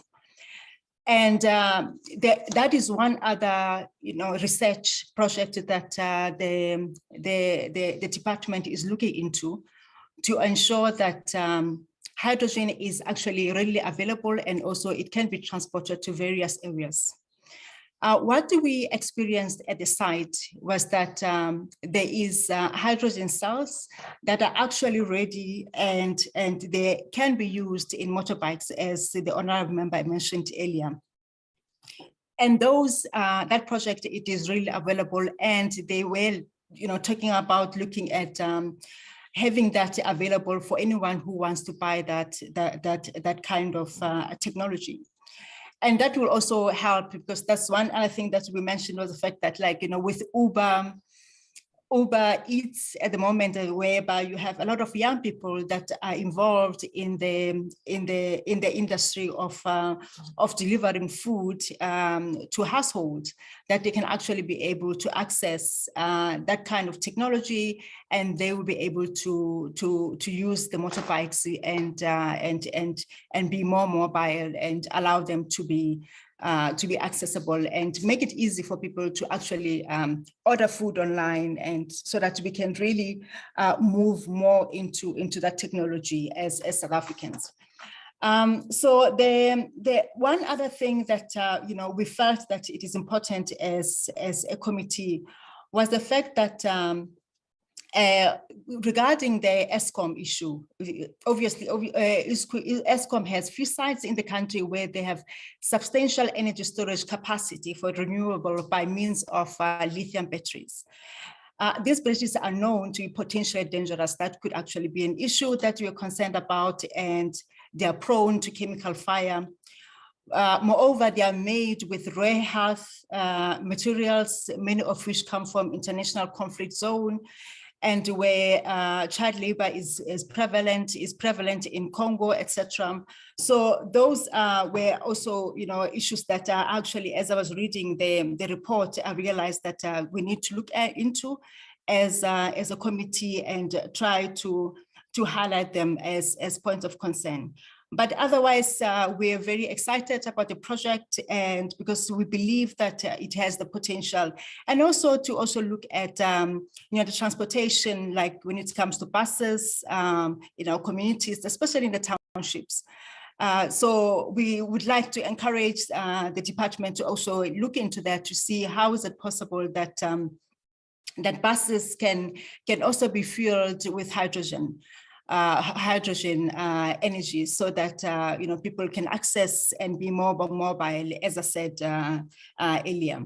So there is a lot of work. The only other issue also is that, you know, given the fact that there's a lot of work that is done by CSIR, especially on the hydrogen energy center, the hydrogen energy center, that like those are made available, and you allow that more people can be able to get involved, and because they have a potential of changing our economy, and also ensuring that our young people, they become part of that kind of those kind of technologies.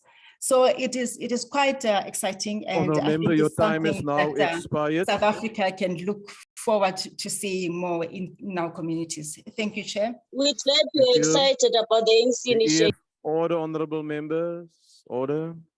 The EFF. Thank you very much, House Chair. The EFF welcomes the report of the Portfolio Committee on the Oversight of Hydrogen and Fuel Cell Technologies Research, Development and Innovation Program. Development of alternative means of energy is critical, especially in the context of rolling blackouts which characterize South Africa. The lack of a reliable electricity supply has had a detrimental effect on the economy and on the lives of the poor.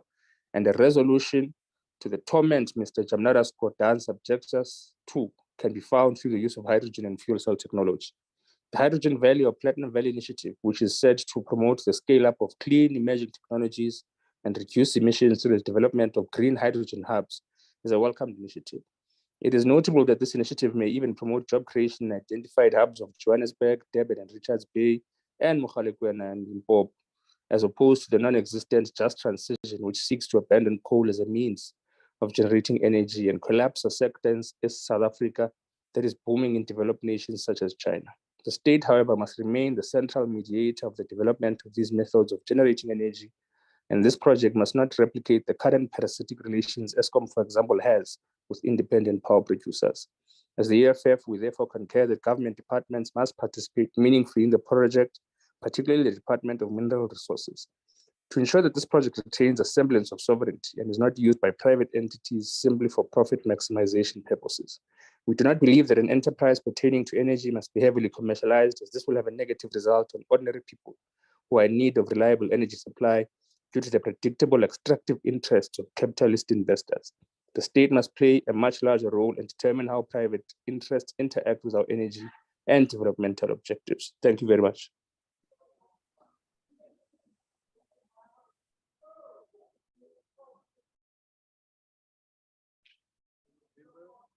Honorable Member, have you concluded? Yes, House Chair. Thank you. The IFP. Honorable Chairperson, hydrogen fuel cells technology presents South Africa with exciting opportunities, not only for meeting our own energy needs, but also with the potential to become the major player in a global production of green hydrogen and logistics.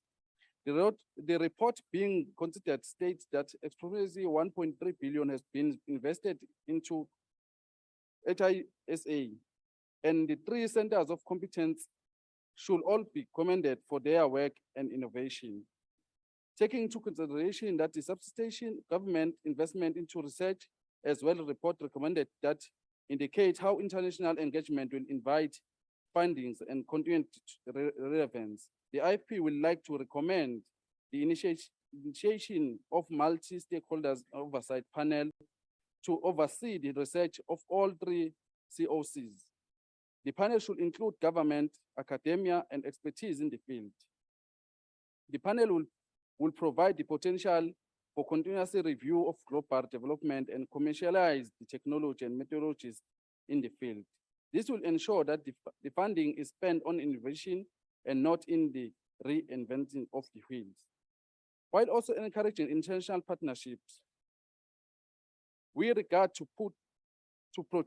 products that have already been developed, such as fuel cell forklifts developed in collaboration with Impala Platinum.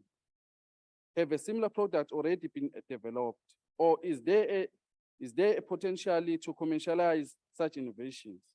The same question can be asked for emergency fuel cell development for use during the COVID. Could these cells be commercialized and made available to organizations such as Doctors Without Borders or Gift of the Givers? Actions such as this will show that these innovations are commercialized, viable, and therefore attract international investors to South Africa, to South Africa's research initiative in the sectors.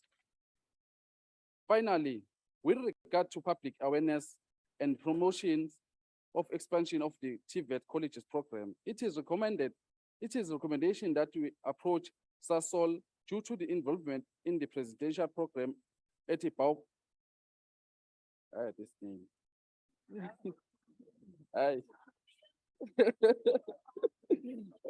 Order, honorable members, order. Where's such? Order, honorable members. Honorable members, let's allow the member to conclude. We Order, honorable members. suggest that Honorable Mashego,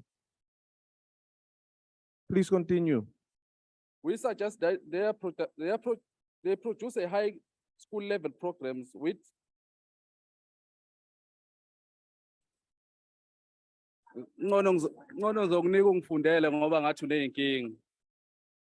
and video content about the development of STEM skills relating to green hydrogen. The program should promote hydrogen as the fuel for the future, highlight the job opportunity the sector offers, and introduce TVET colleges that offer the course need to enter in the industry. As IFP, we are excited by the potential this development industry holds for the future of our country. The IFP accept the report. I thank you. Thank you, honorable member. The FF Plus. Honorable Mashego, do you want to be recognized? You had your hand up? You know, I'll never make a mistake if there's a noise in that corner and identify you. I'm spot on. I'm spot on. I don't make a mistake. No, thank you. Please continue, honorable member. Honorable Chair, thank you. I decided to use your stopwatch this time around, but now I see it's unlicensed, so I'm not sure whether it's safe to do so. It's not often that we really get something to get excited about, But the visit to the facilities at the University of the Western Cape to look at the activities of Hydrogen SA was really such an example. Now, if we take the whole question about climate change seriously, then we seriously need to look into alternatives to coal-based energy or even petroleum-based energy. And green hydrogen is exactly such an alternative. Now, the thing about green hydrogen is exactly that it uses renewable energy in order to create the hydrogen out of course not create, we are not able to do that, but to get the hydrogen out of the water.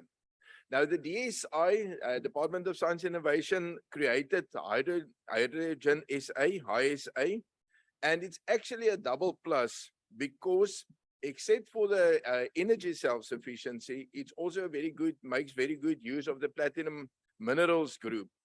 And I am so sorry that the Honorable Mantashe is not here today because he will be really very glad to know that the hydrogen can be used to clean up coal flue gas. And there's nothing that he likes more than burning coal. And now it can be a little bit cleaner. Now, the energy crisis that we experience today will probably be solved by light commuter traveling, going over to electricity, and heavy, what do you call it, zwaarvervoer, heavy trucks and trains to be done by hydrogen. That is exactly what is going to happen at the moment, and this is a project which is on time and on budget, busy to unfold, and within the next 10 years, it could really change the face of energy usage in South Africa. What we witnessed with this visit was how these solutions are already in actual use, and it really gave one something to be positive about. The Freedom Front really likes to welcome this report. The ACDP. Thank you, Honorable House Chairperson. The ACDP is aware of the current scramble around the world to find clean, renewable, green energy as we move away from the finite fossil fuel energy. Globally, attention is given to develop local hydrogen. More honorable members. Honorable member, will you take your seat, please? Please continue, honorable member. Globally, attention is given to develop local hydrogen economies, and South Africa is suitably placed to become a global leader in this regard. Hydrogen is the simplest and most abundant element in the universe. It is a major component of water, oil, natural gas, and all living matter can be generated from oil, natural gas, biomass, or by splitting water using renewable solar or electrical energy. In a fuel cell, hydrogen energy is converted directly into electricity with high efficiency and low power losses. Hydrogen, therefore, is an energy carrier which is used to move, store, and deliver energy produced from other sources. The ACDP acknowledges the fact that an important component of most types of fuel cells is a platinum group metal-based electrocatalyst. More importantly, South Africa possesses approximately 80% of the world's platinum group metal reserves, and the use of PGM electrocatalysts will increase the demand for these platinum group metals. Clearly, hydrogen is an energy carrier combined with fuel cell technologies to produce electricity must be a strategic imperative in which to develop capability and gain greater social economic benefit through resource beneficiation. The ACDP asserts that it is a travesty that almost 30 years post-1994, South Africa continues to be a net exporter of our raw and precious minerals, only to import the more expensive finished product from other countries.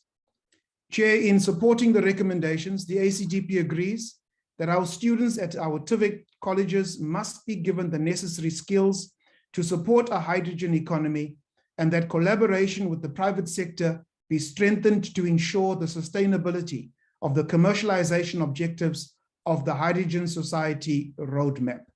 The ACDP accepts the report. I thank you. Thank you, Honorable Member. The UDM, the ATM, good. Yes, thank you, House Chairperson.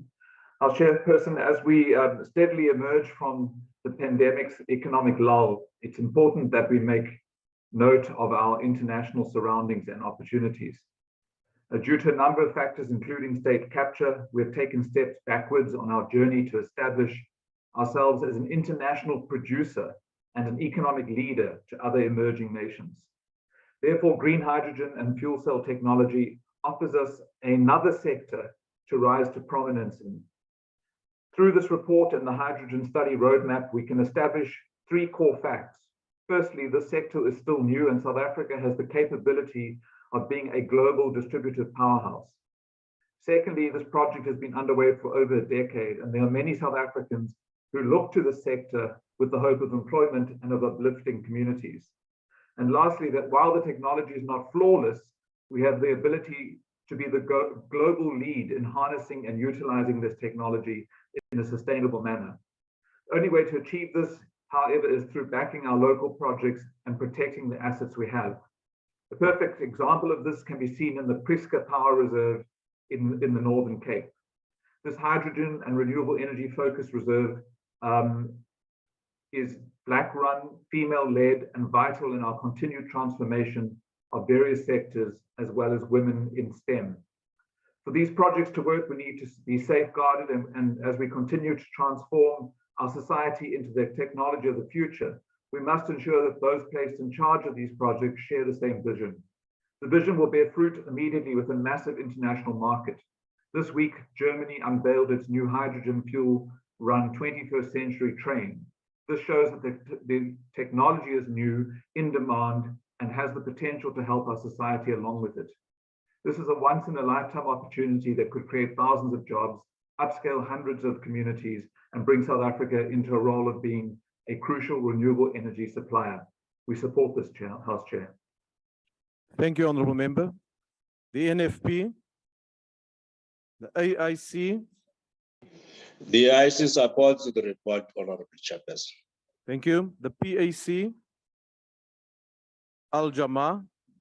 Thank you, Honorable House Chair. Honorable House Chair, in the State of the Nation address, His Excellency Cyril Ramaphosa created a sense of excitement when he fleetingly raised the advantages of hydrogen green energy. The Portfolio Committee today has also caused further excitement in that thousands of jobs can be created. I'm proud of the fact that my alma mater, the University of the Western Cape, where I served on a convocation, and also the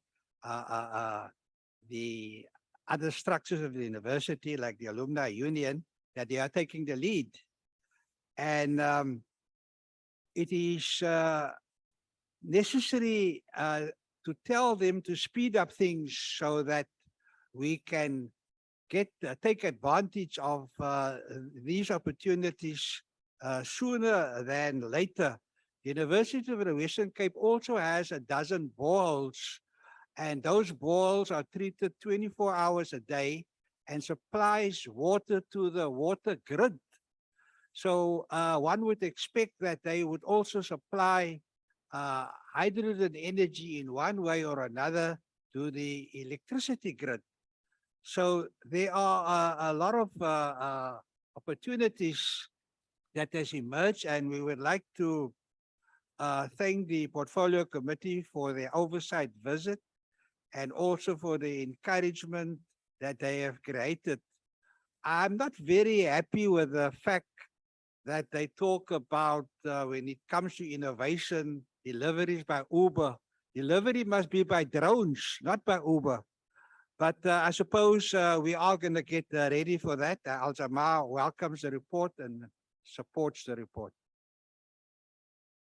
Thank you, Honorable Member. The ANC.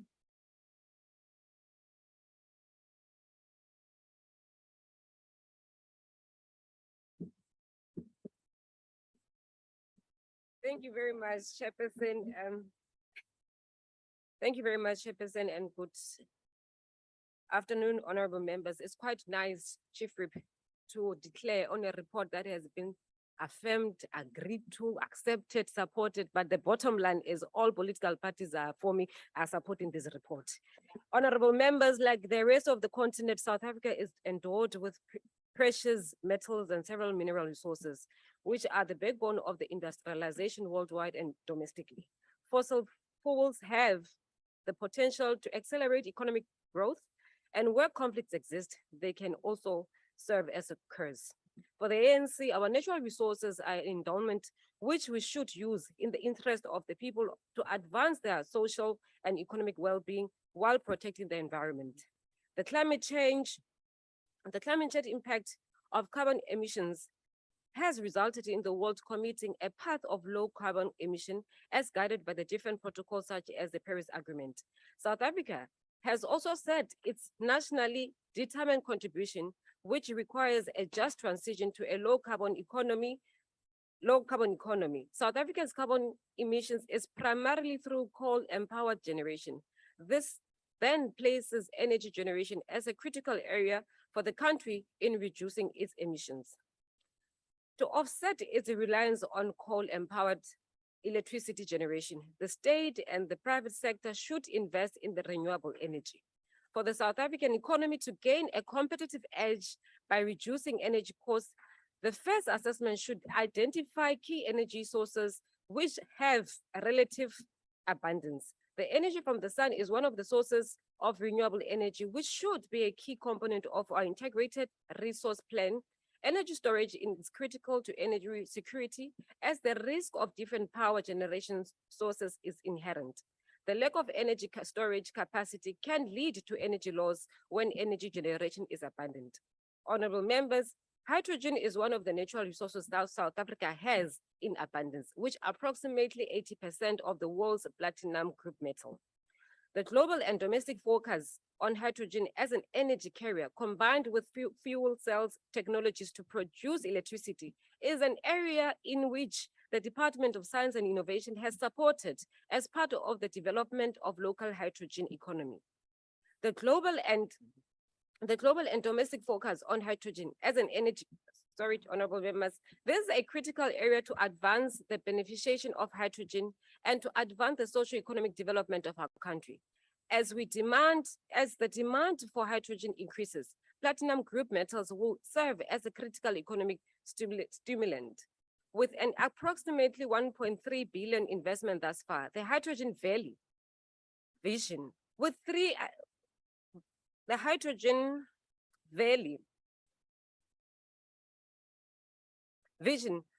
with three identified hubs in Limpopo, Gauteng, and KwaZulu-Natal will establish a corridor of the hydrogen value chain, which will attract investment. In our oversight visit to the South African Institute for Advanced Materials Chemistry at the University of the Western Cape, we received a detailed briefing on the hydrogen and fuel cells technologies research, development, and innovation programs, which is part of the country's effort to build a local hydrogen economy. The world's largest hydrogen power truck, which uses 3 megawatts of the hydrogen fuel cells at the platinum mine in Limpopo, should be the beginning of incorporating hydrogen as a source of energy to empower numerous heavy machinery. Hydrogen has always been adopted by major companies such as Volvo, which already offers fuel cells electric trucks powered by hydrogen. There's an abound to expand in the transport sector, and South Africa should position itself in the global growth. The state investment in hydrogen demonstrates the government's commitment to supporting research and development. The collaboration between institutions of higher learning, higher education, and universities and TVETs and the science and innovation entities entities such as the Council for Scientific and Industrial Research, ESCOM, and other institutions is an aspect where we welcome and encourage. Research and innovation are essential components of the development of any institution and in the sector. It is for these reasons that the Portfolio Committee has emphasized the importance of collaboration between public institutions and other spheres of government with the Department of Science and Innovation. We urge the department to ensure inclusive development of the hydrogen economy, to include the participation of women, people with disability, and young people in the economic value chain and the research and development aspect. The hydrogen economic sector should be modeled to create economic opportunities for small business and medium-sized enterprises to ensure the redistribution of the value within the industry. Another critical aspect of the recommendation is expanding the TVET colleges program, which is already underway to train and attract more students in the hydrogen sector. We need to create awareness of the hydrogen economy in our country, and we need to encourage our learners in schools and students in the universities to have an interest in the platinum group metals to spur innovation, as this can be a defining competition advantage for the beneficiation of growth and manufacturing capacity as a nation.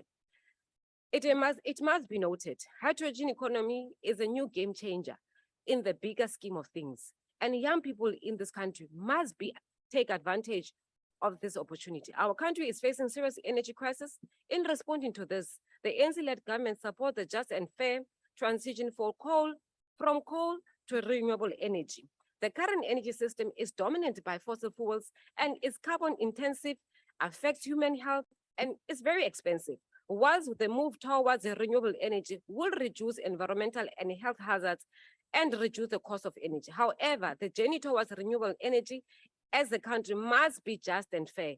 The just part must focus on looking after the people who are currently on the energy system, on the current energy system, who will be affected negatively by this transition. As the ANC, we support the future focus on repurposing our coal plants, as well as reskilling and skilling the current workforce to avoid job losses. As the ANC, we support this report as it reflects the strides taken to ensure sustainable green energy for South African economy and the growth of the hydrogen economy. I thank you. Thank you. Now I recognize the Chief Whip of the Majority Party. Fa ke lebohe modulasetulo. Modulasetulo ke tsitsinya hore ntlo ena e amohele tlaleho ena e beuweng mona. Ke a leboha. The motion is that the report be adopted. Any objections? The motion agreed to.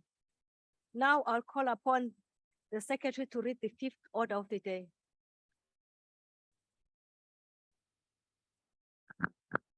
Consideration of report of Portfolio Committee on Higher Education, Science and Innovation on performance of 2021-22, second and third quarters of Department of Higher Education and Training.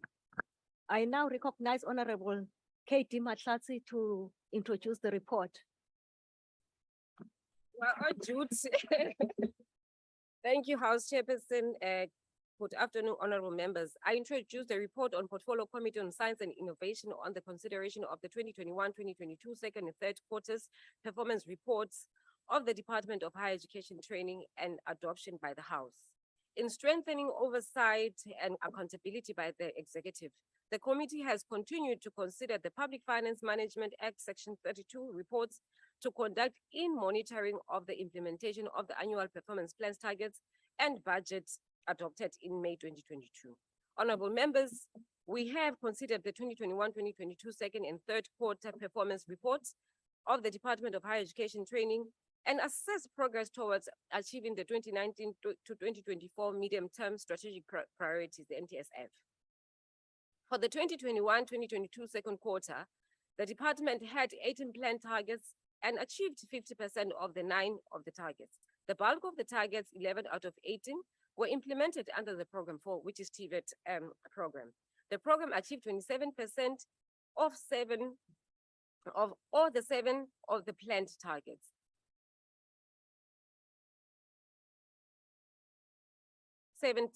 Planned targets. The committee knows with concern that the department did not reach the target to pay 100% of valid invoices received from the creditors within 30 days. As a committee, we are very concerned about the impact of non-payment of invoices on 1%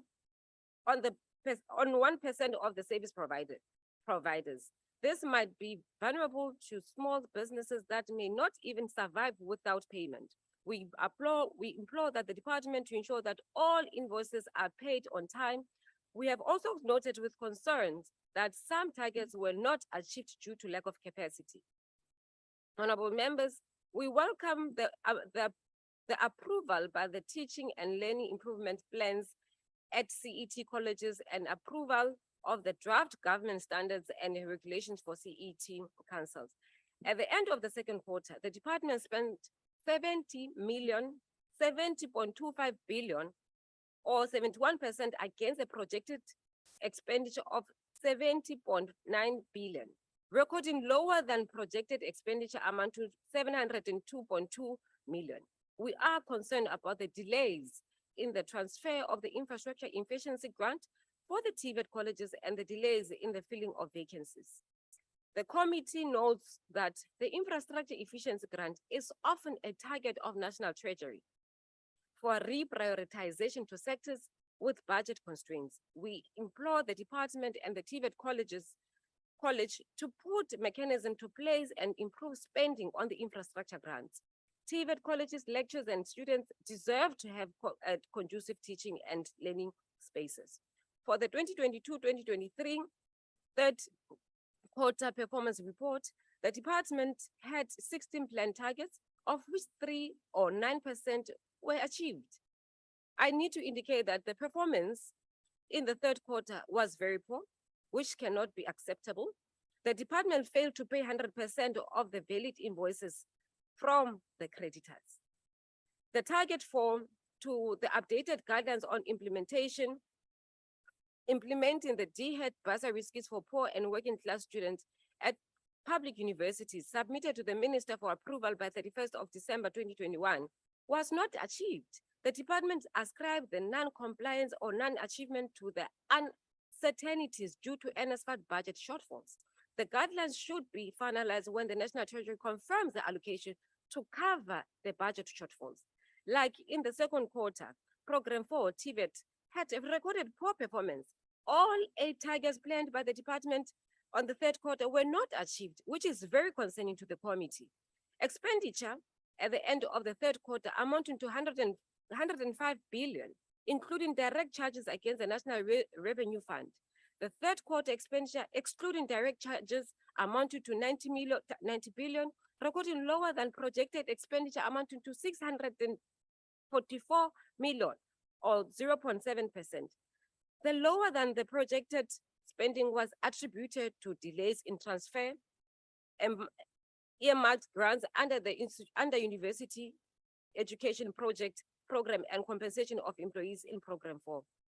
Honorable members, for example, the department reported that target to have a draft exception of 3-year enrollment plan with differentiation in program circulated for consultation by 30 December 2021 was not achieved due to lack of capacity. The committee inquires about the unique capabilities and requires the redistribution drafted concept on the 3 enrollment plan. Honorable members, as a committee, we will continue to monitor implementation of these recommendations to the department. I submit the report to be adopted by the House. Thank you very much, House Chair. Thank you. I will now recognize political parties who wishes to make declaration. The usual time applies. DA? Yeah, Eastern Cape Omi.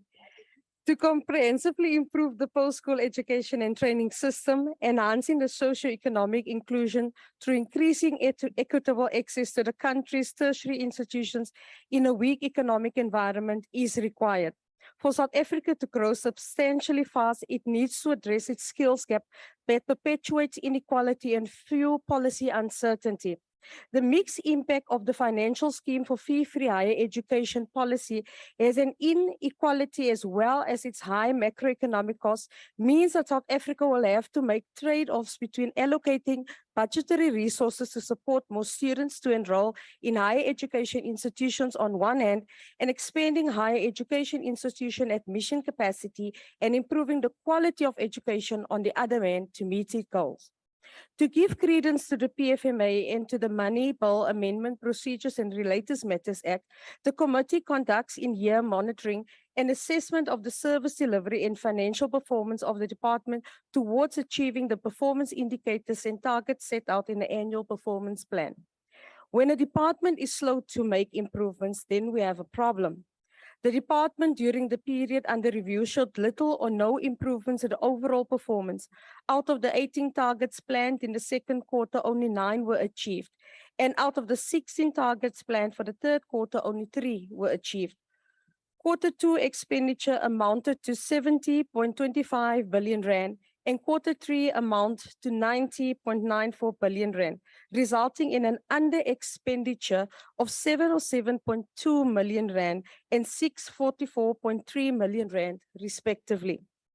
Overview of quarter 2 and 3 brought to the fore concerns of poor performance in program 4, technical and vocational training, filling of funded vacant posts, delays to pay creditors within 30 days, which impacted 11 SMMEs, poor consequence management reporting, not following proper procurement processes as indicated by the Auditor General, reprioritizing funds from university subsidies and earmark funds to cover NSFAS funding shortfall, guidelines of DED bursary schemes not approved during the review period, and norms and standards for PZ housing not approved during the period under review.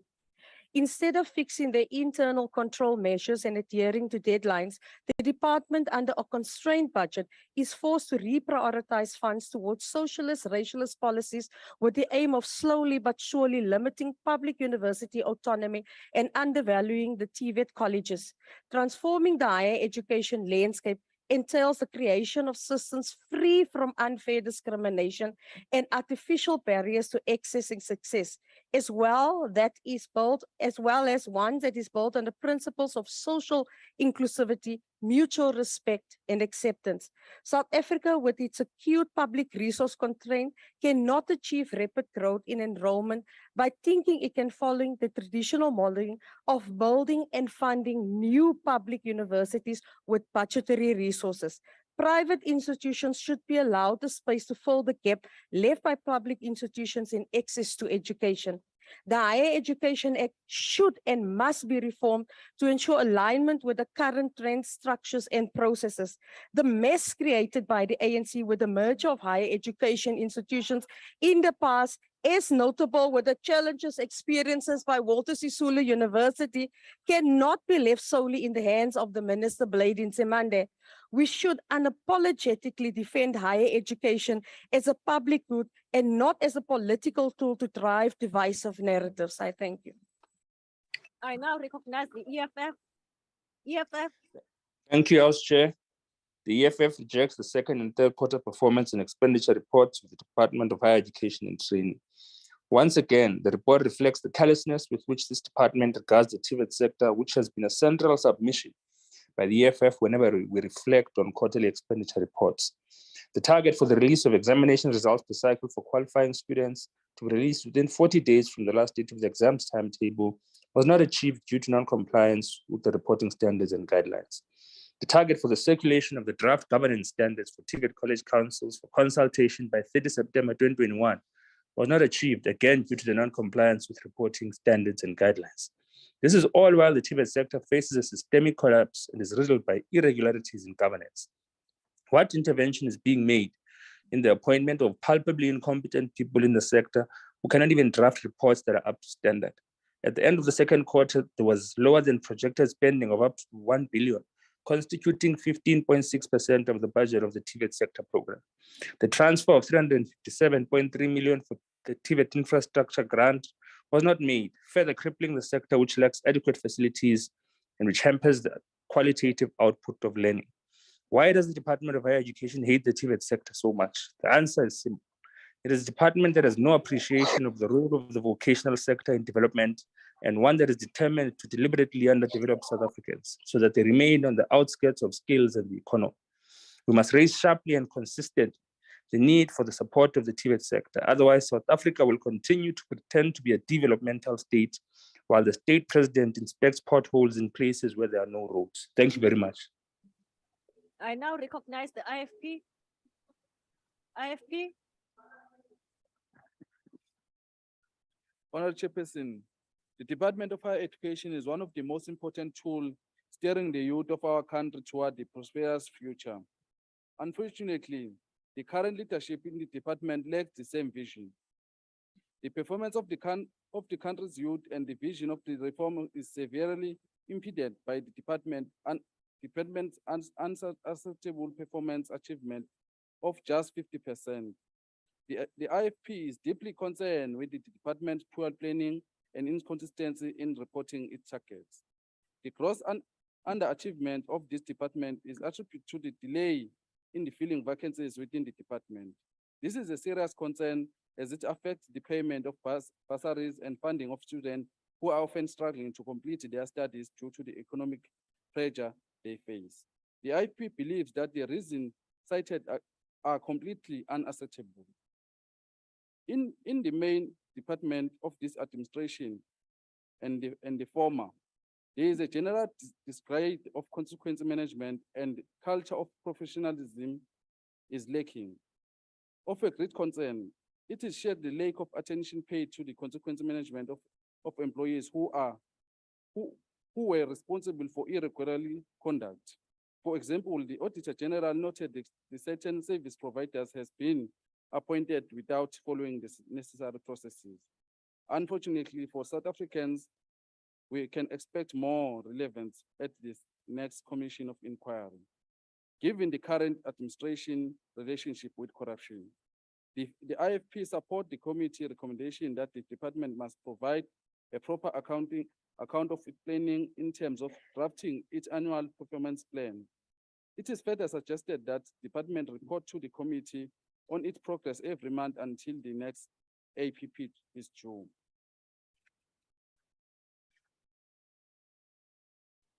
All funded vacancies posts must be filled before the next APP, and the same time as reporting its progress in planning. There should be a report appraising the committee on the progress on filling the vacancies. The IFP believes that we will not be able to create a trustworthy government that prides itself on ethical behavior unless there is a serious shift toward the implementation of consequence management. Through you, Honorable Chairperson, Minister, you announced your intention to build 2 new universities and more colleges in South Africa, specifically looking at STEM subjects.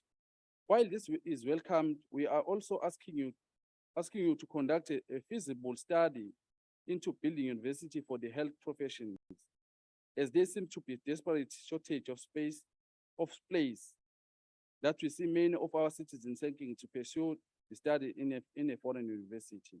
The IFP supported the report. I thank you. I now recognize the FF Plus.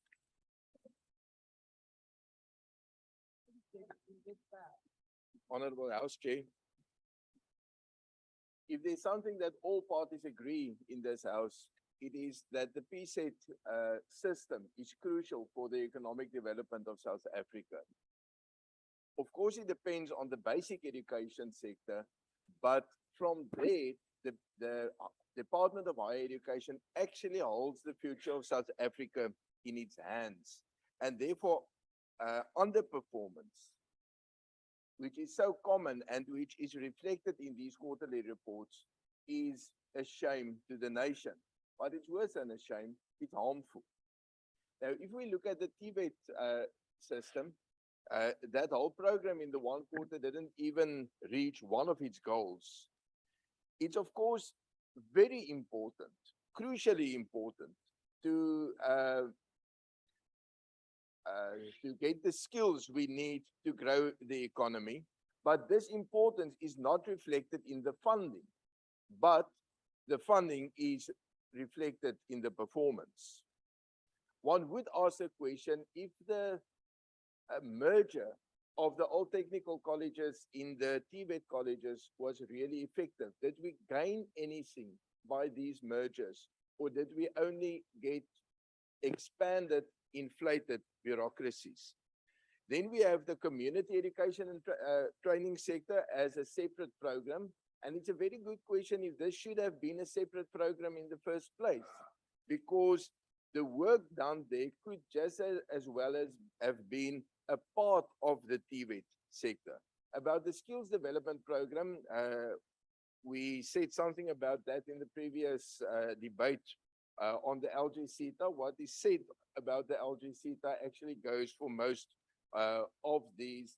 One could just maybe summarize it by saying the CETAs don't really do us proud. Now, if we look at the university program is the one least controlled by the department and the best performing program. Maybe there's a link to that the one that is less controlled by the department actually performs better and not worse. This for us, of course, remains a problem.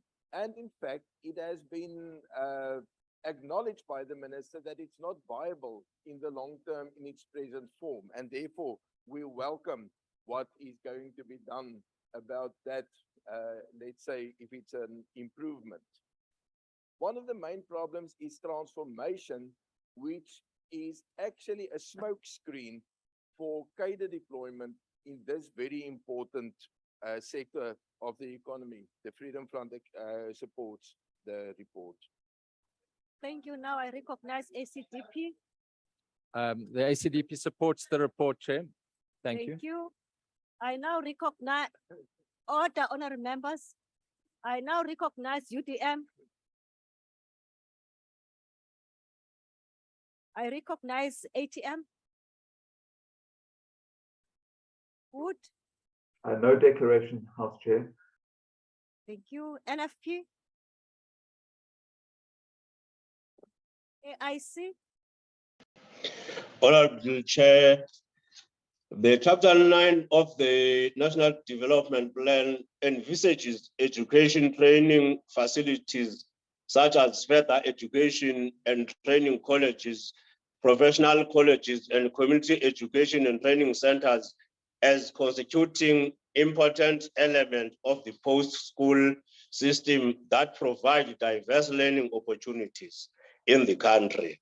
In light of this, our main contribution turns on the department's performance under the segment of technical and vocational education and training. This area of technical and vocational training is seen by government as an important catalyst in bringing the shortage of skills in the economy. It is therefore concerning, Honorable Chair, that the department's 2021-22 third quarter targets under the TVET portfolio were not met. What is more troubling is that the department spent 8.32 billion at the end of the 2021-22 third quarter against the quarterly projected budget of 8.63 billion. This means the department underspent its budget to the tune of 306.8 million or 3.6%. This underspending betrays the lack of adequate student accommodation in the TVET sector, including recurring anomaly of unfilled funded vacancies. We are also concerned that the draft framework and guidelines to accommodate students with disabilities circulated to stakeholders for consultation by 30 September 2021 is yet to be finalized and adopted. The recommendations and observations made by the committee must carefully be studied and implemented by the department. We therefore support the report. I thank you. I now recognize COPE.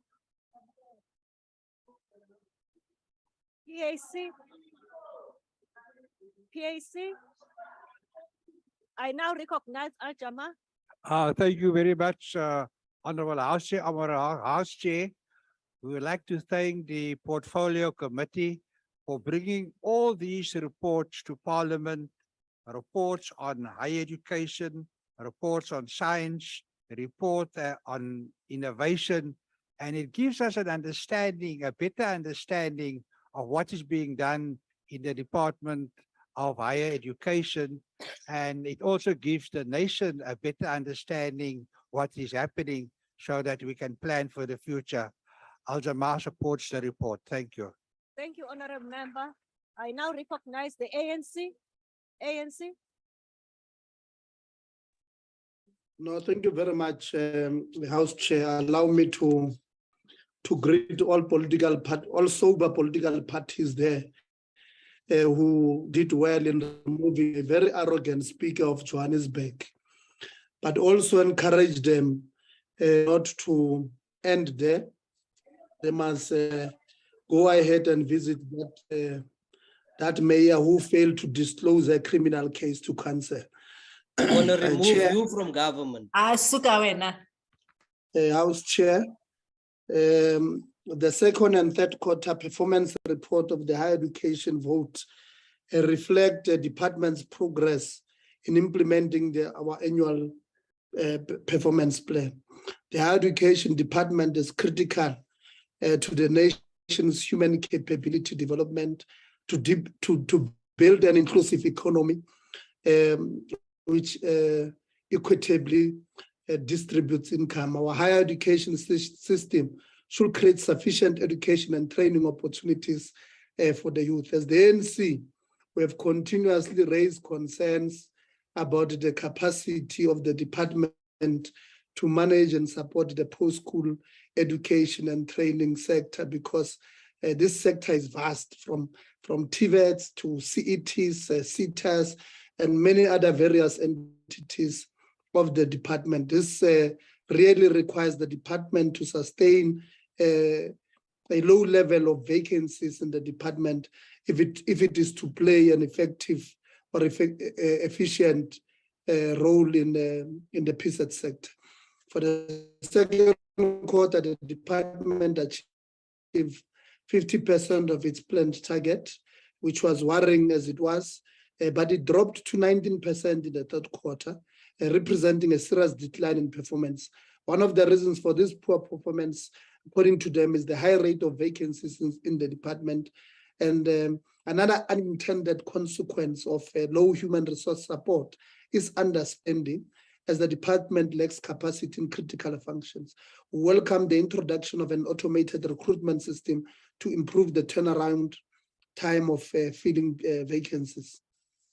TVET colleges play a critical role in our economy, and we have urged the department to prioritize centers of specialization, which are essential to focus on industries to develop artisans, to advance the industrialization of our economy. Technical skills are at the center of a well-functioning industrial sector. The National Development Plan has targeted creating 1 million learning opportunities through community education training colleges to produce 30,000 artisans a year, and for TVET colleges to cover about one. It is our concern, Chairperson, that we still have students who have not received their NSFAS allowances since the beginning of the year. This is an unacceptable situation, as this makes students vulnerable to all kinds of exploitation in the system. Colleges and universities should collaborate to ensure NSFAS holders receive their allowances timelessly, despite the administrative challenges, as this will support students to succeed in the system. In our continuous oversight work in the portfolio committee, we'll continue to ensure that the department implements consequence management actions and implements its audit action plans. Despite the challenges, the education department has made significant strides in ensuring access to higher education. We are confident that the department will improve its system and improve its performance,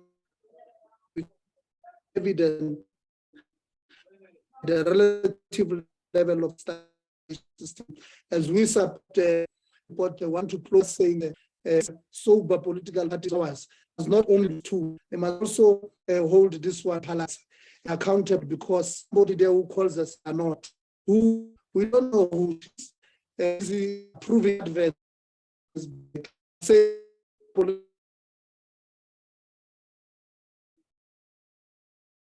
Honorable member, your connectivity has got a serious challenge.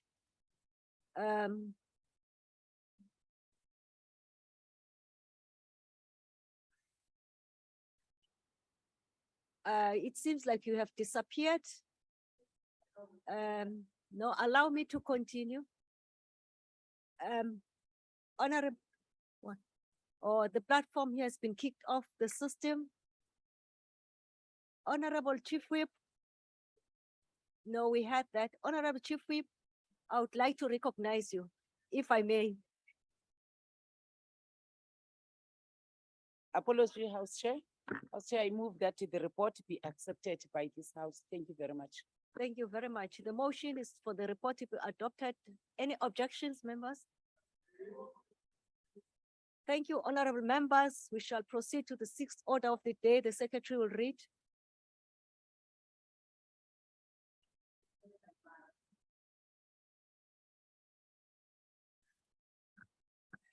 Consideration of report of Portfolio Committee on Higher Education, Science and Innovation on performance of 2021-22, second and third quarters of Department of Science and Innovation. Thank you. Now recognize Honorable N. Tim Kajo to introduce the report. The chairperson. Honorable House Chairperson, honorable members, citizens of South Africa. On the 4th of March 2022, the committee considered the 2021-22 second and third quarters financial and non-financial performance of the Department of Science and Innovation. The department's 2021-22 budget allocation increased from 7.3 billion in the 2020-2021 financial year to 8.9 billion. This represented, when adjusted for inflation, a real increase of 17.8% and closely returned the department's allocation to what was in 2020 before the budget cuts to meet the needs of the national COVID-19 response. At the end of the second quarter, the department had spent 51.6% of the available budget. At the end of the third quarter, the department had spent 75% of the available revised budget. For the second quarter, the department achieved 81% of its performance output targets. And for the third quarter, the department achieved 69% of its performance output targets. We must note that of its 22.6 million spent for the third quarter, 44% was spent on SMMEs, with 79% on Black-owned companies, 30% on women-owned companies, and 8% on youth-owned companies. These are not cumulative percentages, but rather reflect the nature of the companies benefiting from the department's procurement expenditure. It must also be noted that the department takes an average of 10 days to pay all its invoices. We also requested the department to give us quarterly reports on their progress in relation to the audit action plan, and we are satisfied with the actions underway and the progress achieved to date. The committee acknowledges or must acknowledge some of the key achievements of the Department of Science and Innovation over both quarters. The South African Health Products Regulatory Authority approved a project to locally develop COVID-19 rapid antigen tests. Thus, these tests can now be manufactured. This project is funded by the DSI and TIA and managed by the South African Medical Research Council. Our capability to manufacture these tests locally will also result in their affordability. At the University of KwaZulu-Natal, we note the mechanical engineering masters and doctoral students at the Aerospace Systems Research Group who designed and successfully tested a powerful liquid propellant rocket engine as the first step towards developing a launch vehicle for placing satellites into Earth orbit. As the committee always stresses the importance for science and innovation to have a direct impact on the socio-economic realities of citizens, the Grassroots Innovation Program of the DSI remains quintessential. We acknowledge that the department under this program was able to facilitate access to multi-tiered support packages to 111 beneficiaries, ensure through commercialization that unemployed graduates emerge as entrepreneurs, forge partnerships with other government and private sector agencies in tourism and insurance sectors, and successfully launched 10 innovative products into the market during Youth Month.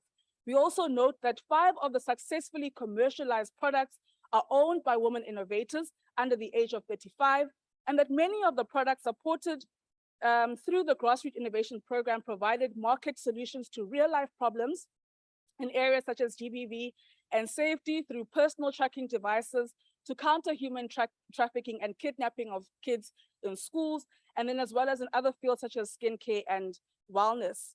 We also welcome the awareness and advocacy work of the department in ensuring that we place a gendered lens on science and innovation and demystify, Chief Whip, any ideas that science is not for women, that science and innovation is a poppy white boys choir. And so we welcome effort by the departments to have conversations around women and the changing nature of work, women in their role in debunking myths of COVID-19 vaccines, technopreneurs with a gendered perspective, advancing diversity through the inclusion of women in science, technology, engineering, and mathematics fields.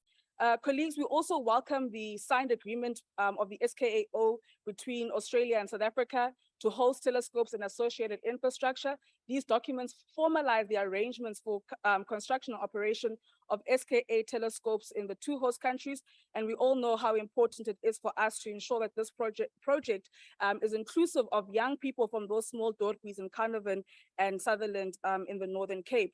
Another concern pertained to the slow uptake or non-uptake of the department's innovations by other government departments and or by private sector. And this is where we really want to see the decadal plan playing a very pivotal role in coordinating and integrating science and innovation across spheres of government, and most importantly, coordinating the various budgets of different departments. And I'm not lobbying departments now, but we really need to see that budget being earmarked for science and innovation, because it plays a really great role in driving a technology-led industrial and socioeconomic development for our country.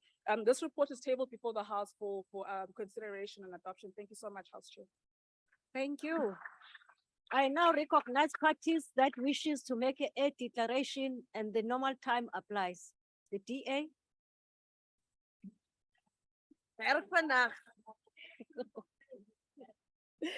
By placing science, technology, innovation at the center of South Africa's developmental agenda, we have an opportunity to ensure that the country becomes a global center for science and innovation. We need solid investment in skills development in different industries and a firm commitment to increase the number of students studying science if we are to promote scientific excellence and its economic benefits. Though South Africa had made a significant contribution to the technological innovation worldwide, the country remained heavily dependent on imported technology.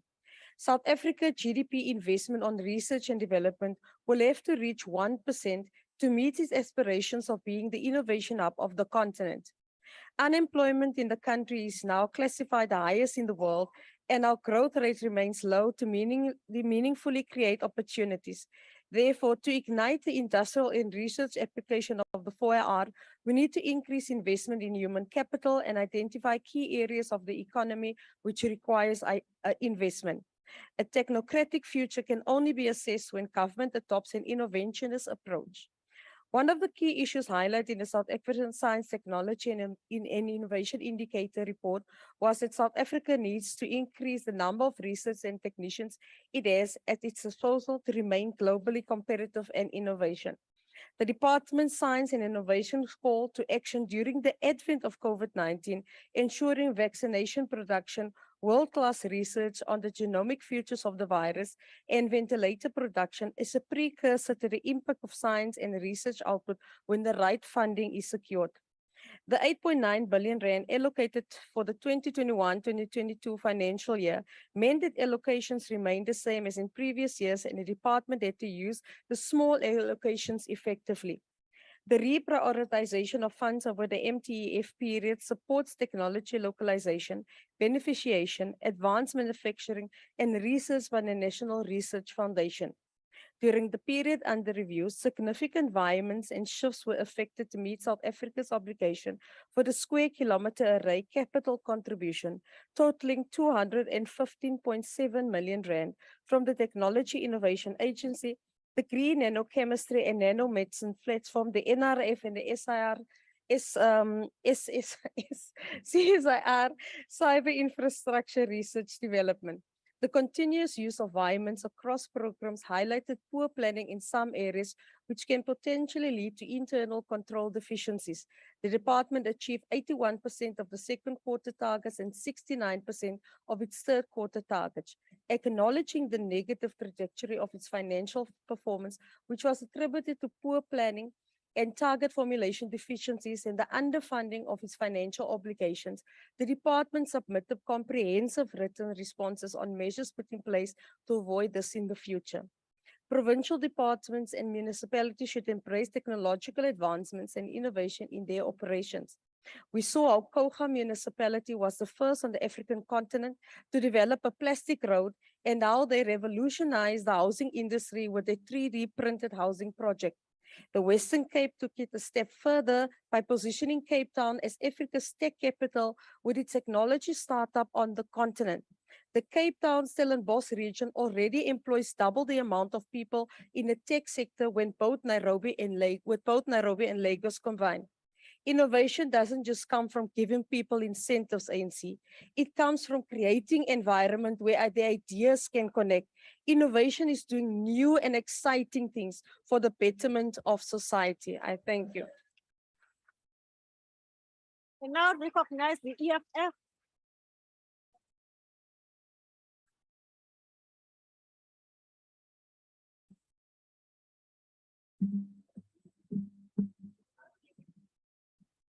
Honorable members, just recognize the EFF. Honorable members, may we have order? You may proceed. Thank you, Chairperson. Chairperson, the EFF rejects this report. For the last financial year, the Department of Science and Innovation was given 8.9 billion rands to run its operations, while the allocation for innovation projects was increased to 503 million rands. The department, as things stand, cannot pinpoint major innovation projects that were initiated exclusively by Black scientists in this country. The department, as almost all other government departments, is simply a front for the advancement of established and vested. Honorable member, just 1 minute. IT, can you assist us? If anyone has got a mic on the platform, switch him off, please. You may proceed. Let's come prepare. Let's come prepare. The department, as almost all other government departments, is simply a front for the advancement of established and vested white interests in the science and innovation space. The same goes for its continued funding of the mining research and development component of the CSIR. This work does not result in a coherent plan for local beneficiation of our mineral resources. We still ship raw minerals resources out of the country only to import them as finished products at inflated prices. This inability to develop and utilize the internal capacity to process our minerals means that we will forever be at the receiving end of US imperial machinations, and this strips us of our own sovereignty. If we had leadership in this department, focus now would be shifted to intensive vaccine research in order for the country to be in a better place and to be better prepared with future health pandemics. The department still has a very high vacancy rate, still misses its own targets, and fails to utilize funds despite the fact that this committee has previously asked for more funding to be channeled to the department. We reject this report.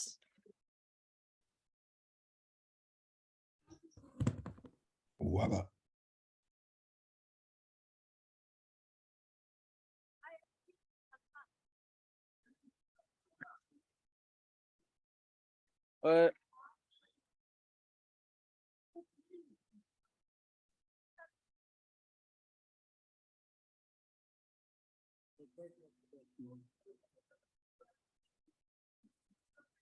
You may proceed, honorable member of the IFP. Thanks, Chairperson. A few years ago, when the former Science and Technology Department merged with Higher Education, we expected that this will bring about systemically of programs and development across the board. Unfortunately, this has not materialized. And it seems as both are working in a silo. The department performs one of the most critical functions in our country, as it gives substance to the development agenda of our country and its economic needs. According to Science and Innovation, as listed under the Vote 35, the department has had an increase in the budget of roughly 9 billion in 2021-22 financial year. Despite the increase, the department has failed to meet the target as it set for itself in 4 out of 5 programs. The poor performance in not achieving its target will have several severe consequences in terms of infrastructure development and subsidy. This department needs to hold its entities or implementing bodies who are not meeting the submission deadline accountable, unless there's a good reason not to do so. The IP believe that accountability needs to be rooted in every aspect of work within the public service. Moreover, planning is vital for the success of each department in meeting its targets. The number of environments and vacancies indicated that a lack of planning exists in the department. It is vital that a large number of vacancies are filled and the department work tirelessly to ensure that they conduct their due diligence when undertaking the selection and appointment processes. The vacancies in the department account for about 16% of all posts, leaving the severe gap and shortcoming in meeting the service expectation. The details surrounding the irregular expenditure as well as consequence management are quite concerning for the IFP. The department must present the details to the committee for parliamentary conduct sufficiency oversight on how these matters are dealt with. The IFP will not tolerate the lack of accountability and transparency by the department, especially when it comes to public funds. The IFP support the report. Thank you. I will recognize the FF plus. Honorable Auche, thank you. I just want to start by informing Honorable Majority and our friends in the red that if you have a good report on a bad situation, it might still be a good report. So if somebody reports about something in a mattress, you don't like something under the mattress, but you support the report. If we look at science and innovation, we could say science is a way of knowing, but innovation is a way of thinking. It's actually a kind of a cultural thing. How do you deal with things around you, with less or with more technology? But how does the mechanics in your head work? Now, if you spend about 10 billion rand on science and innovation, but you spend 360 billion rand on social grants, then it means that you create a culture of social dependency rather than a culture of innovation. And that is a very fundamental problem that we have to deal with in South Africa. Now, vacancies is actually the key word. If we go through these quarterly reports, the number of vacancies is a recurring theme. And if you don't have the people, you can't spend the money. And that is why underspending is also a recurring theme. And also the shifting around of money, which I must acknowledge, to call it environment is sounds much more scientific than just saying you have to give one institution's money to another. Now, this department actually has a ridiculously low budget if you consider what it has to do. It has to do pioneering work in astronomy, in the use of technology, in social sciences, in meteorological sciences. That's a very difficult word for something who grew up in Pretoria. Business support for small emerging businesses, and even the support of students, because NSFAS doesn't support postgraduate students. All that has to be done with this 10 billion rand, and still all the money could not have been spent. That's actually a very big problem. And because this report tells us all about those bad things, we support the report. I now recognize ACDP. ACDP shall pass. Thank you, House Chair. The ACDP will not make a declaration, but we do support the report. Thank you. Thank you. I now recognize the UTM, ATM, Good. House Chair, we have no declaration. Thank you. NFP. AIC. COPE. PAC. I now recognize Al-Jama. No declaration. Thank you, House Chair. I now recognize the ANC.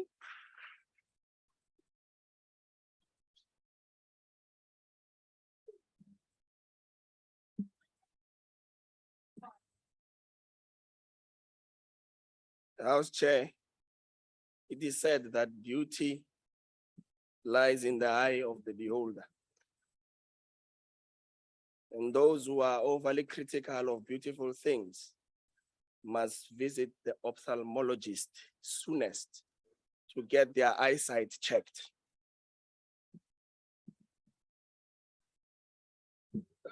Recent global developments, from the health pandemic to climate change disasters, have demonstrated the significance of science and innovation.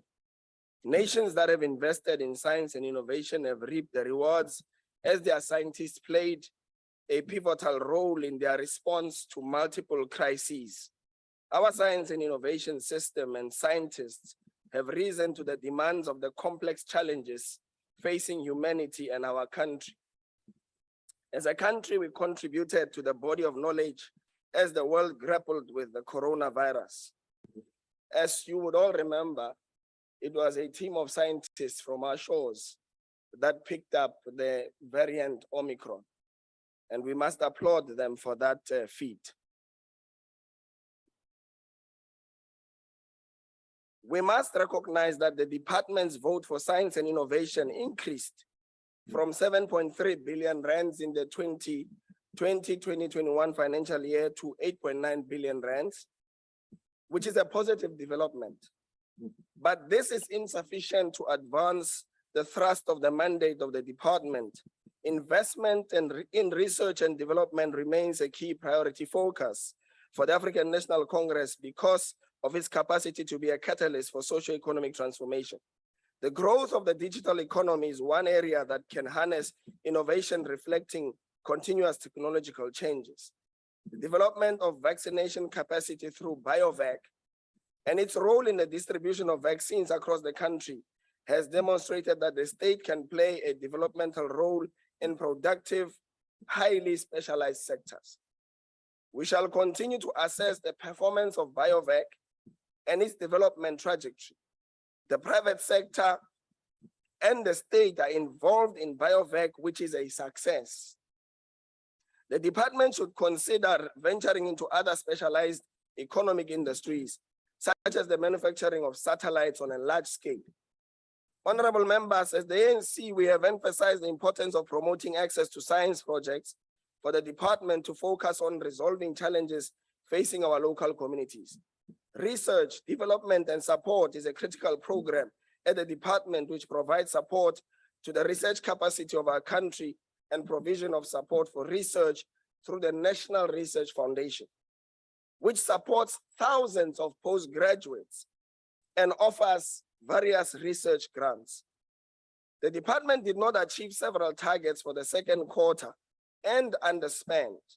The challenges faced by the department were mainly due to factors outside their control, whilst one was due to the ineffectiveness of the implementation.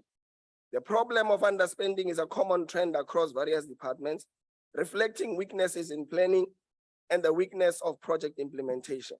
In the current context of low economic growth and recovery from the economic impact of the coronavirus pandemic, we expect the department to hasten implementation as part of stimulating economic recovery. Prevalence of violence and underspending require the department to plan operations thoroughly to meet targets timeously. The Department of Science and Innovation is one of the most efficient departments. Can I repeat that? This department is one of the most efficient departments characterized by good governance. We should give credit where credit is due.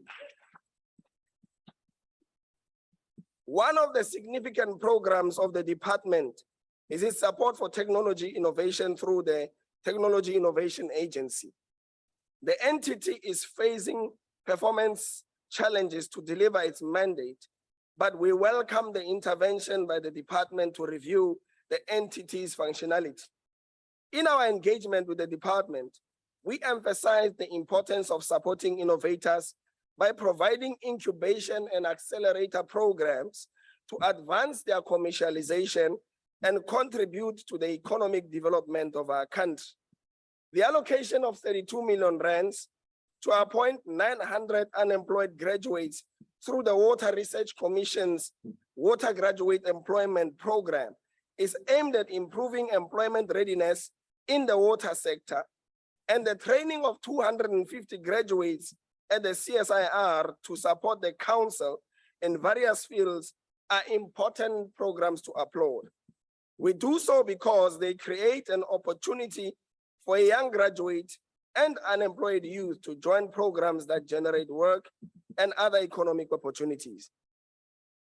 Our public institutions have a critical skill development role, and various private sector entities in science and innovation should create work opportunities for young people, women, and people with disabilities. We welcome the increase in the allocation for the square kilometer arrays and the Council for Scientific and Industrial Research on mining research and development from 41.7 million rands to 63.5 million rands. This is investment in, I repeat, mining research and development. Although the increase may seem minuscule, but it is a step in positive direction. The National Integrated Cyber Infrastructure System, which is allocated 3.6 billion rands over the medium term. The African National Congress supports the report as it reflects the key issues raised by the Portfolio Committee, and importantly, the recommendations which should orientate a strategic focus on areas of weakness and to further excel in their programs as they largely do. We support this program. Thank you very much. Thank you. I now recognize the Chief Whip of the Majority Party.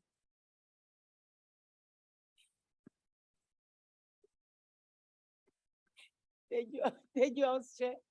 House Chair, I move that the House adopt this report. Thank you. Thank you very much. The motion is that the report be adopted. Any objections?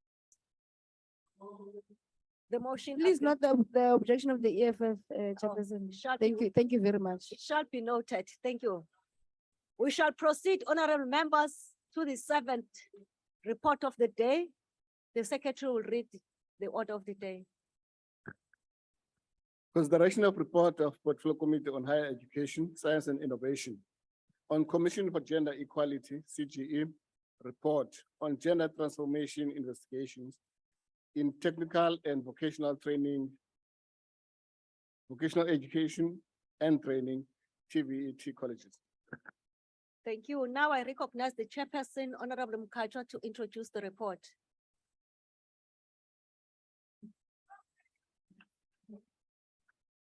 Honorable House Chairperson, honorable members, citizens of South Africa, Zimbogoto of South Africa, for the last time this afternoon, good afternoon.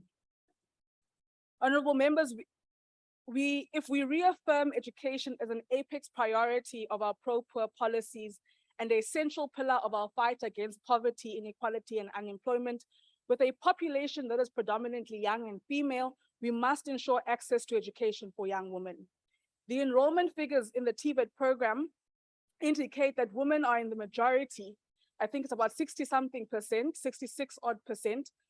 So the enrollment figures in the TVET program indicate that women are in the majority, yet like in many microcosms of our society, gender transformation remains a concern, thus placing a focus on the need to ensure the success of young women in the TVET program as part of ensuring the active participation of women in the economy. Despite legislation, policies, and plans, the pace of gender transformation is not at the speed that the socioeconomic realities of young women warrant. After engaging with the CGE on its investigations in the university program, we recommended that the CGE investigates TVET colleges as well. The CGE heeded to our request to look into TVET colleges and reported to the committee. We have noted the recommendations to the department, to the colleges that were investigated, to the sector and related stakeholders. We appreciate the work of the CGE as an enabler to our oversight on gender-related matters in the sector. Already stemming from the concerns of this report, we have met with the Northern Cape Urban and Southwest Gauteng TVET colleges. The CGE had hearings with 4 colleges, Ngangala, Northern Cape Urban, Southwest Gauteng, and Waterberg. This was the first ever gender transformation investigative report or investigation that was done in TVET colleges. It was concerning that some colleges did not comply with the CGE's request to appear before the commission, and some were underprepared despite being informed timelessly of the documents required by the commission. With only 8 women principals out of 50 TVET colleges, key observations coming out of the CGE report was that there's still an underrepresentation of women in senior management positions in TVET colleges. There's poor representation of persons with disabilities in administration and academia of colleges. There are insufficient resources to support gender transformation because the function is of national competence. And also key from the observation is that the sexual harassment policies of colleges are not aligned to the Code of Good Practice of 2005. We also raised concerns on the suitability of TVET college infrastructure to cater for the needs of persons with disabilities, but also to place a gendered lens on infrastructure development, in particular student accommodation, because we should understand the correlation of student accommodation with the safety of students, in particular of young women. Out of our deliberations with the CGE, the committee recommended that we break the silos in the sector and have the CGE and DHET work closely together. The department must assist TVET colleges with the necessary capacity required to develop and implement their own gender transformation, sexual harassment, and GBF-related policies and programs. Where there are policies, they must be reviewed and implemented. Where there are none, they must be formulated collectively by students, staff, and academics, lifting the need to have a dedicated unit of the department that will monitor the implementation of gender transformation and the national policy framework of GBVF within the entire PSET system. Out of this briefing, we implored that the department has a summit on gender-related matters, particularly in the TVET program. We are happy to say that in July, in the industry, TVET Industry Partnership Summit of the department, they dedicated day 2 of the program to these particular discussions. But what we've agreed to as a committee that we in fact should have a sectoral engagement on gender-based violence and femicide and various gender-related matters in higher education and training. We further recommend that there must be safe spaces on campus to deal with GBVF and related matters, but also we must develop mechanisms to track and manage cases of GBV within and outside campuses. And so we must establish relationships with local SAPS. This is so important because as a committee, we've also had a joint committee meeting with the Portfolio Committee on Police and Women to ensure that there's collective effort in ensuring the success of women students. There's no particular department or portfolio that can be responsible for ensuring safe communities for women in our country. Therefore, there must be collaborative work and effort put together by various departments. And we'll continue to have these joint portfolio committee meetings to see how we can work together as different spheres on addressing these matters. Colleagues, we understand that patriarchy and misogyny are social constructs that must be intentionally deconstructed. Our education and training institutions are responsible not only for providing skills and knowledge, but as Paulo Freire argues, to create human beings who whole human beings and shape societies. And such, we recommend mandatory gender inclusivity and sensitivity training for first-year students, returning students, new staff, and current staff. The committee places this report before the House for consideration and adoption. Thank you, House Chair. Thank you. I now give an opportunity to any political party that wishes to make a declaration, the DA. Chairperson, first of all, I would like to commend the CGE for undertaking to conduct their first ever gender transformation in the TVET sector. And to also reiterate that these investigations must be— Honorable member, 1 second. We're only seeing half of your head. If you can just set your screen properly, because now we are disturbing the house. Or switch off the video. Thank you, you may proceed. Okay. Should I start from the beginning or? No. Okay. Okay, so. I guess the house agrees with you. Okay, Chairperson, first of all, I would like to commend the CGE for undertaking to conduct their first ever gender transformation in the TVET sector, and also to reiterate that these investigations must be extended to all sectors of institution, including the CETs. And the only way this can be achieved is to adequately fund CGE, as it is grossly under-resourced and underfunded. Chairperson, the work of CGE is highly crucial in this country. It is one of the catalysts in the equation of combating gender-based violence and femicide, a pandemic that is truly worrying. It is therefore a concern when CGE visits an institution like the Southwest Gauteng TVET College, where it was treated with disdain, where officials showed lack of preparedness and disregarding the CGE and not cooperating in such investigation because they feel it is not worth it to report to CGE. As a Chapter 9 institution, CGE has equal standing like any Chapter 9 institution and deserve the respect afforded to any Chapter 9 institution. And I hope the minister has addressed this issue at this institution as promised. During their reporting, the CGE observed the person with disability continue to be excluded from management and academic positions. More needs to be done to include persons of disabilities who are fit for purpose into these spaces. Most institutions are not equipped to accommodate people with disability. This is why it is important that the disability bill that is heading to Parliament is then discussed in Parliament. The other issue is gender mainstreaming offices. Gender mainstreaming offices are important in order for institutions to have platforms where they can be able to discuss gender-based violence issues and also to discuss the issues of consent within the campus and outside their campuses. Lack of resources to support gender transformation was also brought to light. In fact, this was observed in all 4 TVET institutions. It was also found that there was a subjects for the deaf and visually impaired were also lacking. The sexual harassment definition of the college were not in line with the code of practice on handling sexual harassment case in the workplace. Lack of training and education on gender-based violence was also missing. What was also of concern was lack of disaggregated data on remuneration of employees, which means they need to compile gender and race disaggregated data to the requirements of equal pay for equal work. What was also concerning was that the policies were not gender sensitive. There's a lack of training on sexual harassment for students and staff members.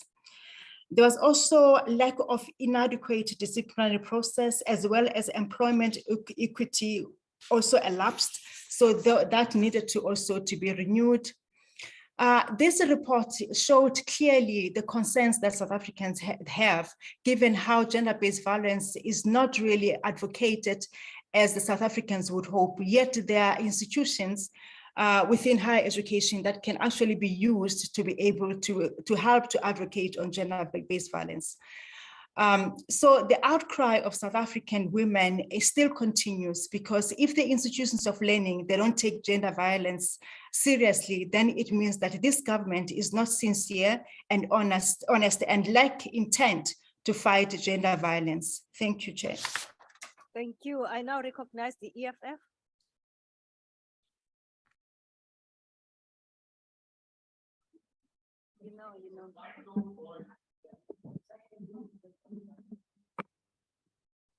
Greetings to the Commander-in-Chief of the EFF, Julius Sello Malema, all the officials, commissars, fighters in the diaspora, and empathizers of the only movement in South Africa that cares about the livelihoods of young people in this country. As with all the other ailing and debilitated departments ruined by the ruling party, the political haven of thugs and murderers, this report is concrete evidence of the chronic failure of Minister Blaine Zimande has subjected the young people of this country to, together with the Commission for Gender Equality, whose only job has been reduced to reports and recommendations it cannot defend, like other Chapter 9 institutions that still have the integrity, like the AGSA and the Public Protector, when it was still led by Advocate Mkhwebane. The CGE embarked on investigative hearings, selecting 4 TVETs to appear before it. Kangala TVET, Northern Cape Urban TVET, Southwest Gauteng TVET, and Waterberg TVET concerning issues of transformation. These visits and hearings by the CGE bear absolutely no positives, as these TVETs are still triumphed by managerial crisis, funding issues that see money leave the pockets of taxpayers and end up in pockets of the political elite through tendering systems that don't benefit the youth of this country. Women and queer people's lives in TVET colleges and every other institution of higher learning in this country are constantly an issue that is being negotiated. Gender equality is still a distant dream, despite the fact that majority of students in this country in higher learning institutions are women. Trusting Minister Blaine Zimande with the project of transforming our institutions is equivalent to trusting hyenas in the wilderness with the duty of protecting the leftovers of lions. The CGE knows this, but will continue doing absolutely nothing to resolve this, as they pledge their allegiance to the powerful men into the ANC and not the women of this country who are abused, raped, and violated with no consequence against perpetrators in our TVETs and institutions of higher learning. The CGE is accomplice, because like with all other reports ministers have ignored, from the rapes of 9-year-old girls who are carrying evidence of their rapes with pregnancies in our schools and the sterilization of HIV positive Black women by the ANC government, the CGE has an opportunity to take all these lazy ministers like Blaine Zimande to court, to force them to implement recommendations, but they will not do this because comrades come first, and persons with disabilities, gay people, victims of rape, all come second. We reject this report, we reject the CGE, we reject Blaine Zimande indefinitely, like we reject all the political projects of the Pala Mafia masquerading as ministers when they are indeed gangsters and thugs in suits. Thank you very much, Chairperson. Chairperson. The IFP. Chairperson. IFP. Chairperson. Is it a point of order or just a hand? Yes, Chairperson. Say so. Say a point of order. Chairperson, can you speak to your cadence of the ANC? Because every time they talk, we are quiet. But when we talk and they make a noise.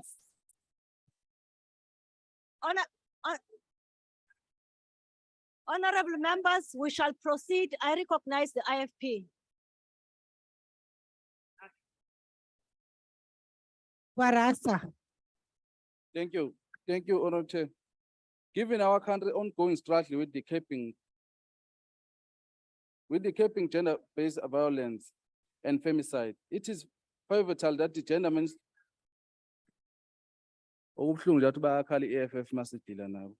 No, honorable member, they were assisting you, were not quite audible. It is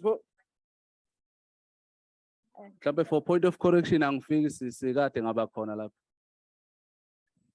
considering the eruption of the protest relating to sexual violence on campuses of higher education institutions in 2016, it is evident that there is an urgent need for gender Honorable member, for you gender may proceed. transformation of in campuses.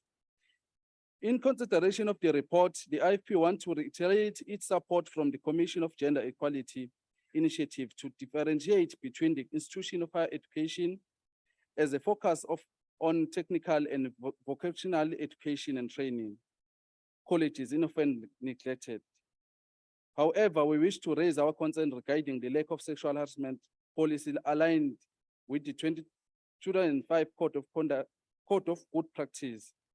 It is troubling that two out of 4 TVET colleges did not use 2005 Code of Good Practice as a guiding document to address issues of sexual harassment. As the conduct was created to provide an appropriate procedure to deal with sexual harassment and prevent its recurrence. We also concerned about the lack of collaboration between the Department of Higher Education and Training and the relevant government department on shared issues. The implementation of gender mainstream will continue to be stuck in if government department continues to operate in a solos, especially in relation to issues such as employment equity in TVET colleges. A further concern we have is the lack of structures dealing with the transformation program in TVET colleges. The transformation of institution, especially with focus on gender, will be nearly impossible without the policy framework that can ensure continuity, accountability, and transparency in the implementation of equality. The IFP recommend that the CGE mandates the alignment of sexual harassment policies of TVET colleges to the 2 and 5 Code of Good Practice, as this will ensure that the standardized approach is taken in relation to the procedure and prevention of sexual harassment. Furthermore, we recommend that the Commission call upon all relevant state government departments to capacitate the necessary outstanding policies related to gender and transformation. We also wish to reiterate the committee recommendation for the establishment of transformation offices, as these offices will serve as an overseeing authority responsible for the implementation and evaluation of gender transformation policy and programs. In conclusion, the IP wishes to stress the importance of implementing the general on issues of transformation in TVET colleges and approach this form of transformation Okay. collective through Thank you very the much. Your time interdepartmental, is up. the IFP accept the report. I now recognize FF Plus. FF Plus.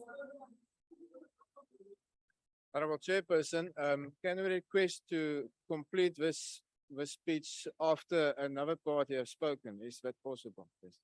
Okay, good. ACDP. Thank you, House Chair. And House Chair, the ACDP welcomes this report, given the high levels of sexual harassment that we have in the workplace and, of course, the gender-based violence that we have at universities as well. But it is a matter of concern when one sees in the report that the sexual harassment definition of the college, this particular college, but it seems to be across the board, was not in line with the Code of Good Practice on handling sexual harassment cases in the workplace.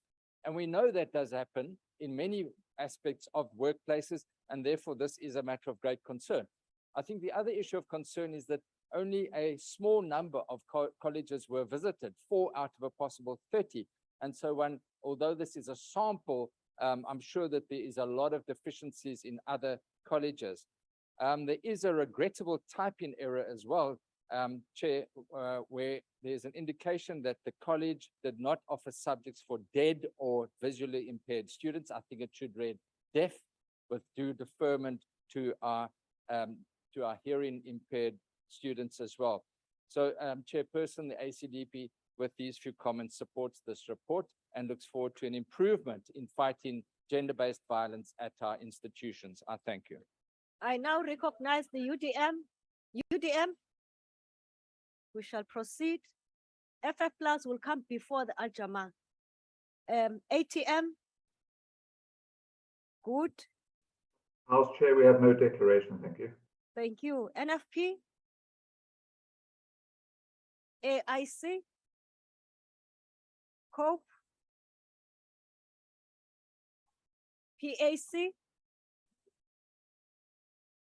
FF Plus. There's no declaration. Thank you, Madam Chair. How? After waiting so long. Okay, never mind. Al-Jama. No declaration, House Chair. I now recognize the ANC, Honorable Speaker.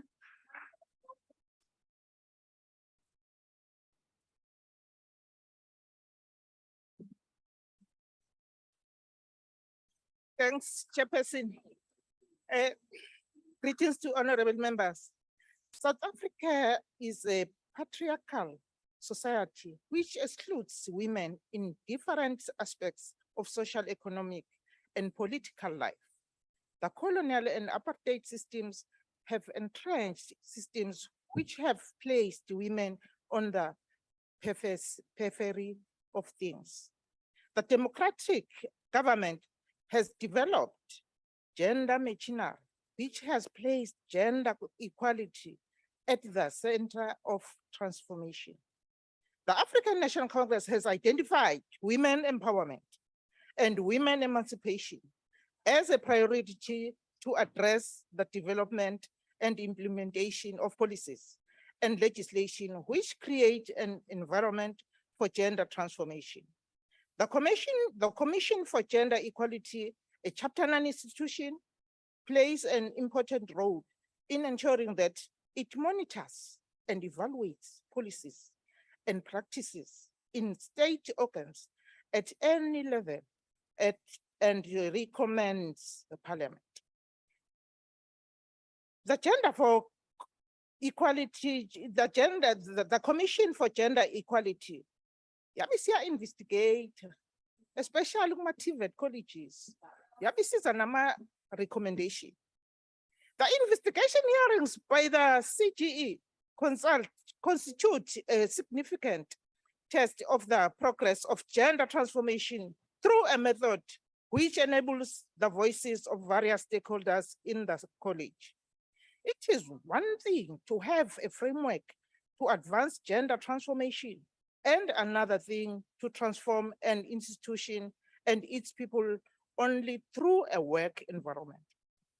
The practice of people is the product of various influences from different social institutions which have shaped their conduct and understanding. Workplaces and student spaces are not immune to the broader societal challenges. Hence, the implementation of gender policies is an imperative we should realize. Honorable members, it is with great concern that the situation reported by the CGE showed that in Nkangala TVET College, 10% of administrative positions and no academic positions are filled by persons with disabilities. The college also had no mechanisms to track and manage GBV cases within and outside schools. The lack of mechanism for GBV reflects the challenges of college management not being systematic in addressing matters prevalent in our society and colleges. Inclusivity also requires internationally taking strides to recruit people with disability who continue to be marginalized without intentional efforts to include them in public institutions and the private sector. As the Northern Cape Urban TVET College, the sexual harassment definition of the college was not in the line with Code of Good Practice on handling sexual harassment cases in the workplace of 2005. This unfortunate circumstance exposes a weakness in the application of policies and lack undertaking policy reviews. This can potentially prejudice victims of sexual harassment. The fact that the CGE found that the college demonstrated a lack of training and education on gender-based violence and related topics showed a weakness of awareness on how to respond and handle GBV matters, which can potentially create an environment which conceals GBV in colleges.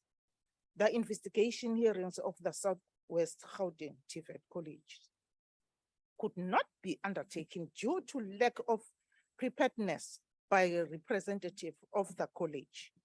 This is a worrying factor as the conduct of the college undermines the constitutional mandate of the CGE, and decisive action ought to be taken against the management of the college. The Waterberg TVET College did not have gender-sensitive policies and had a lapsed employment equity plan. The college did not have an institutional approach to dealing with and transformation and had several outdated labor policies.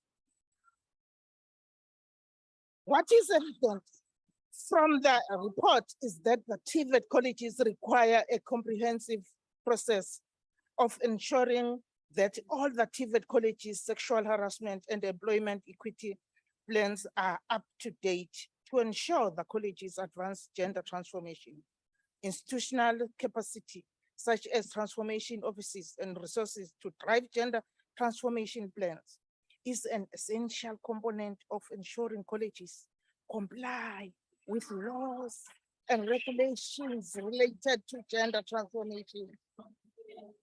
We recommended that the department strengthens its gender machinery in the post-schooling education and training sector in line with the national policy framework on GBVF, and that the CGE should investigate other PSET institutions such as CETAs.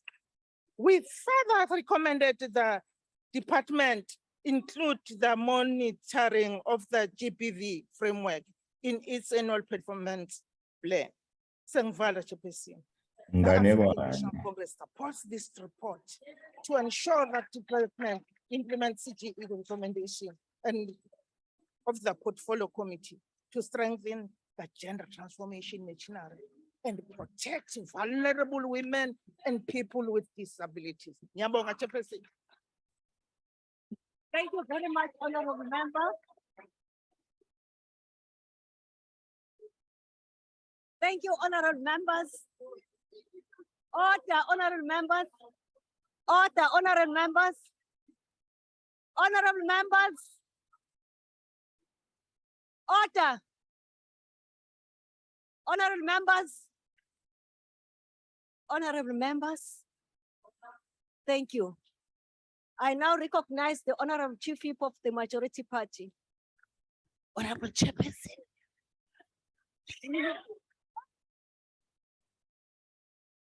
Honorable Chairperson, I move that the House adopt this report.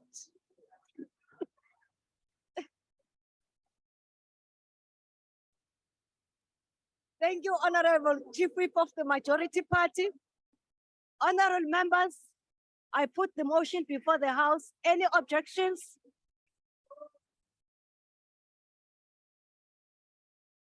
No, it's fine. I'll tell you. I'll put the seventh order as a motion as presented by the Chief Whip of the Majority Party. Any objections? Yeah, please note the objection of the EFF, Chair. Shall note that accordingly, the motion is agreed to. Now, honorable members, we shall proceed to motions without notice. Does any member of the ANC wishes to put a motion without notice? Yebo, yebo. The gigantic African National Congress moves without notice that the House notes that King Misuzulu Zwelithini has been crowned the king in the traditional ceremony on Saturday, the 20th of August, 2022. Further notes that the King Misuzulu ascended to the throne once held by his late father, King Goodwill Zwelithini Kabhekuzulu, during a ceremony in a traditional palace. Further recalls that thousands of people gathered at the Zulu Royal Palace to witness the crowning of the king. Further remembers that on Friday, the King Misuzulu entered the palace cattle crawl, where he took part in a secret ritual designed to present the new monarchy to his ancestors. Understand that South African government, which is us, will welcome a state ceremony. Let me repeat.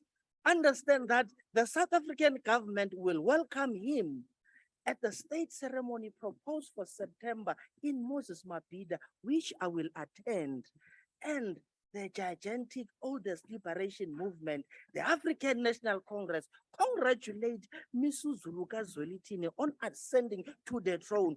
When I want to. Bayete. Bayete. Thank you, Chair. Honorable members, we shall proceed to DA. Oh, before that, let's yeah, I was carried forward about Mbayete. I put the motion before the House. Any objections? Thank you very much. I now call upon DA. Thank you, Chairperson. Chairperson, I hereby move on behalf of the Democratic Alliance that this House notes with sadness the sudden passing of Ms. Lorraine Botha on the 31st of August 2022. Further notes that Ms. Botha was elected to the Western Cape Provincial Parliament in 2014 and served as the chairperson of the standing committees of Education, Social Development, and Premier and Constitutional Matters. Acknowledges that Ms. Botha was appointed as Chief Whip of the Democratic Alliance's Western Cape Caucus in May 2022, and also served as a constituency head for the Berg River local municipality. Recognizes the big contribution that Ms. Botha made in serving the residents of the Western Cape. Recalls that her husband also sadly passed away in January 2022. Conveys its heartfelt condolences to the family, friends, and colleagues of Mr. Botha. May her soul rest in peace. I so move. Thank you, Chair. Any objections to the motion? Motion agreed to. ANC? Oh, my thank you, apology. Chair. Before that, let's recognize EFF. Thank you, House Chair. I rise on behalf of the EFF for the House to note that Boykucha Old Age Home facilities in Bloemfontein is one of the few old age homes that cater for the elderly in the townships. That it notes that its infrastructure and facilities were found to be old and dilapidated and affected the livelihood and dignity that should have been afforded to the elderly. That we acknowledge the contribution by the economic freedom fighters to help with the renovations and refurbishment of the facilities as part of its giving back efforts in celebrating the organization's 9th anniversary. That it recognizes such improvements to the facilities give dignity to the elderly and improve their quality of life. That we acknowledge the work of all caregivers in Boykucha Old Age Home and all other old age homes across South Africa who look after our elderly. And that we further call on all stakeholders, particularly the civil society, with the role to play to ensure the dignity and quality of life for the elderly is made a social priority. I so move. I put the motion before the House. Any objections? Motion agreed to. Now I recognize the ANC. Thank you, House Chair. The African National Congress moved without notice that the House notes that Tete Dijane from South Africa has won the 95th Comrades Marathon on Sunday, 28th of August 2022. Further notes that the Nedbank runner stormed into victory, beating his teammate and defending champion Edward Mutibi. Acknowledges that Dijana, a security guard from the Northwest, finished the race in 5 hours, 30 minutes and 38 seconds, while Mutibi finished in 5 hours, 33 minutes and 46 seconds. Further acknowledges that the Nedbank running club dominance in the event was highlighted by the fact that 5 of the top 10 all belong to the club, and congratulate him on his well-deserved win. I so move. I now put the motion before the House. Any objections? The motion agreed to. I recognize the IFP. Thank you very much, Honorable Chairperson. On behalf of the Inkatha Freedom Party, I move that the House notes the launch of the Prince Mangosuthu Buthelezi Foundation at the Nkosi Albert Luthuli International Convention Center in Durban on Thursday, 1 September 2022. Further notes that the foundation exists to preserve the legacy of Prince Mangosuthu Buthelezi in its diverse entirety, and through his life philosophy and principles to work towards contributing to a better South Africa, Africa, and the world at large. Congratulates the foundation on its chosen objectives of promoting the virtues of nation building, constitutionalism, justice, and inclusiveness. Commends the foundation on its collaborative first project to create a digital archive of all the documents, correspondence, and artifacts that have crossed the desk of Prince Buthelezi in his long public life, thereby preserving history and making it accessible to anyone interested in South Africa's journey from oppression to freedom. And finally, welcomes the emergence of the launch of hope for reconciliation finally being accomplished between the Inkatha Freedom Party and the African National Congress in the light of the KwaZulu-Natal ANC's congratulatory statement to Prince Buthelezi on his 94th birthday on 27th August 2022. I so move. Thank you, Chairperson. I put the motion before the House. Any objections? Motion agreed to. I recognize the FF Plus. Thank you, Honorable House Chair. I rise on behalf of the Freedom Plus that the House notes that South Africa celebrates National Tourism Month during the month of September, providing a heightened month-long focus on the importance of the sector to the South African economy.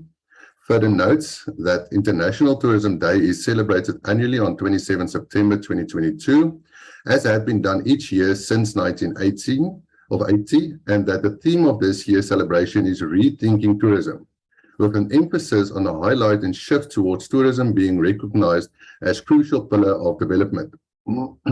Acknowledge that tourism plays a critical role in the broader South African economy, directly accounting for 3.7% of the gross domestic product, supporting over 770,000 jobs directly, and contributed some 209 billion to the national economy in 2019, according to Statistics South Africa.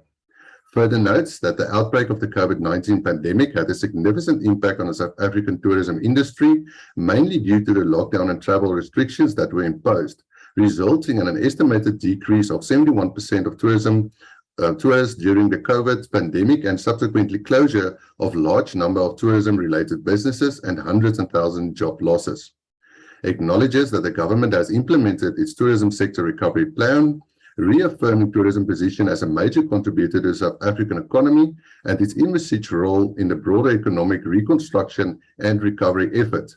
Notes that the Tourism Month also encouraged South Africans to travel domestically to sustain jobs and support the recovery of tourism in line with the tourism sector recovery plan.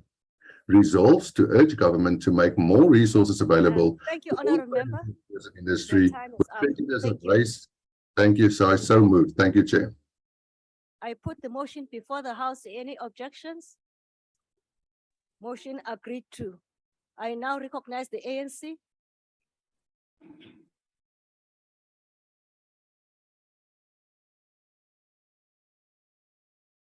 Thank you very much, Chairperson.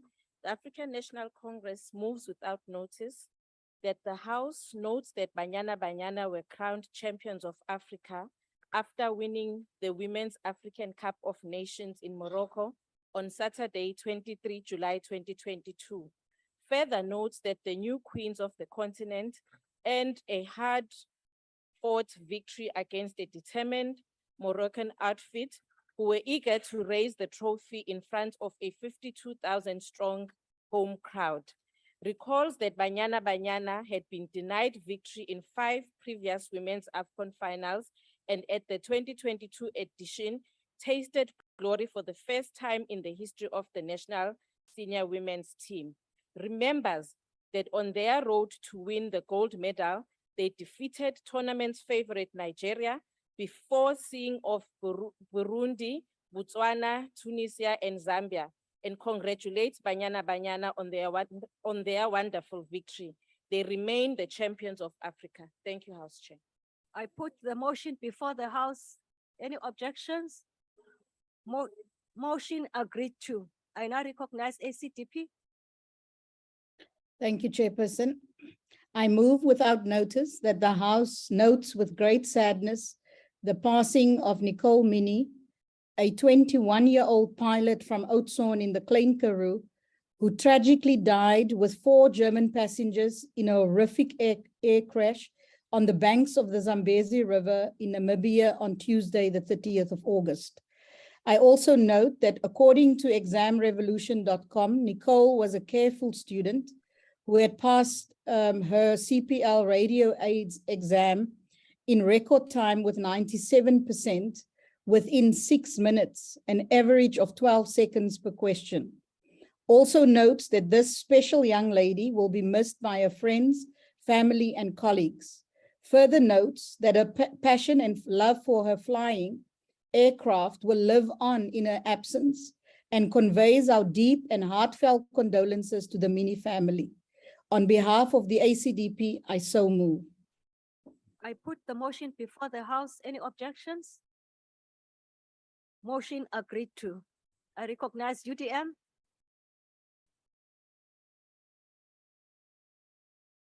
ATM. I recognize the DA. Thank you, Chair.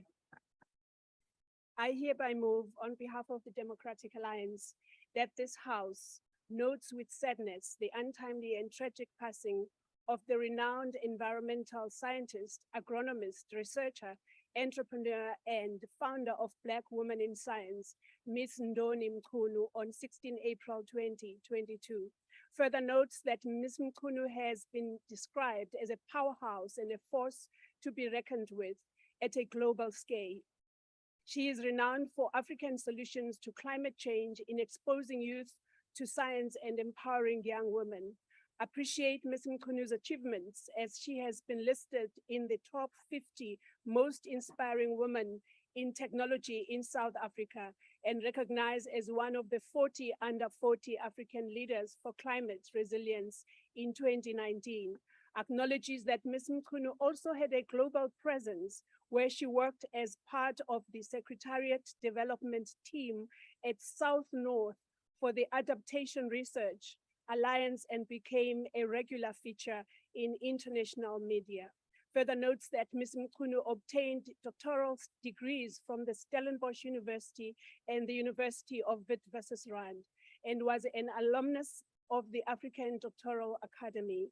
Conveys its heartfelt condolences to the family and friends of Ms. Mkhunu for this massive loss to them, the country, and the world. May her soul rest in peace. I put the motion before the House. Any objections? Motion agreed to. Now I recognize the EFF. I rise on behalf of the economic freedom fighters for the House to note the meeting held between the EFF and Pick n Pay following allegations that Pick n Pay's franchise model and market store initiative were damaging to Black former franchisees. Note that the former Black franchisees of Pick n Pay raised systemic issues of racial and financial discrimination. Further note that after a constructive meeting, the meeting resolved that Pick n Pay would appoint an independent inquiry led by a senior counsel to review the company's actions, policies, and conduct, and have transparent one-on-one sessions with aggrieved former Black franchisees to seek to resolve individual grievances and suspend all legal actions during the duration of the independent inquiry.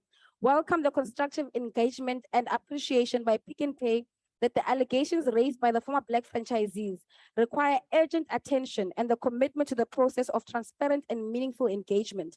Encourage the private sector to constructively engage small Black-owned businesses when they raise issues of systemic racial discrimination in their sector, to ensure that there is meaningful transformation and transfer of ownership of the economy to the majority of South Africans. I so move. I put the motion before the House. Any objections? Motion agreed to. And now I recognize the ANC.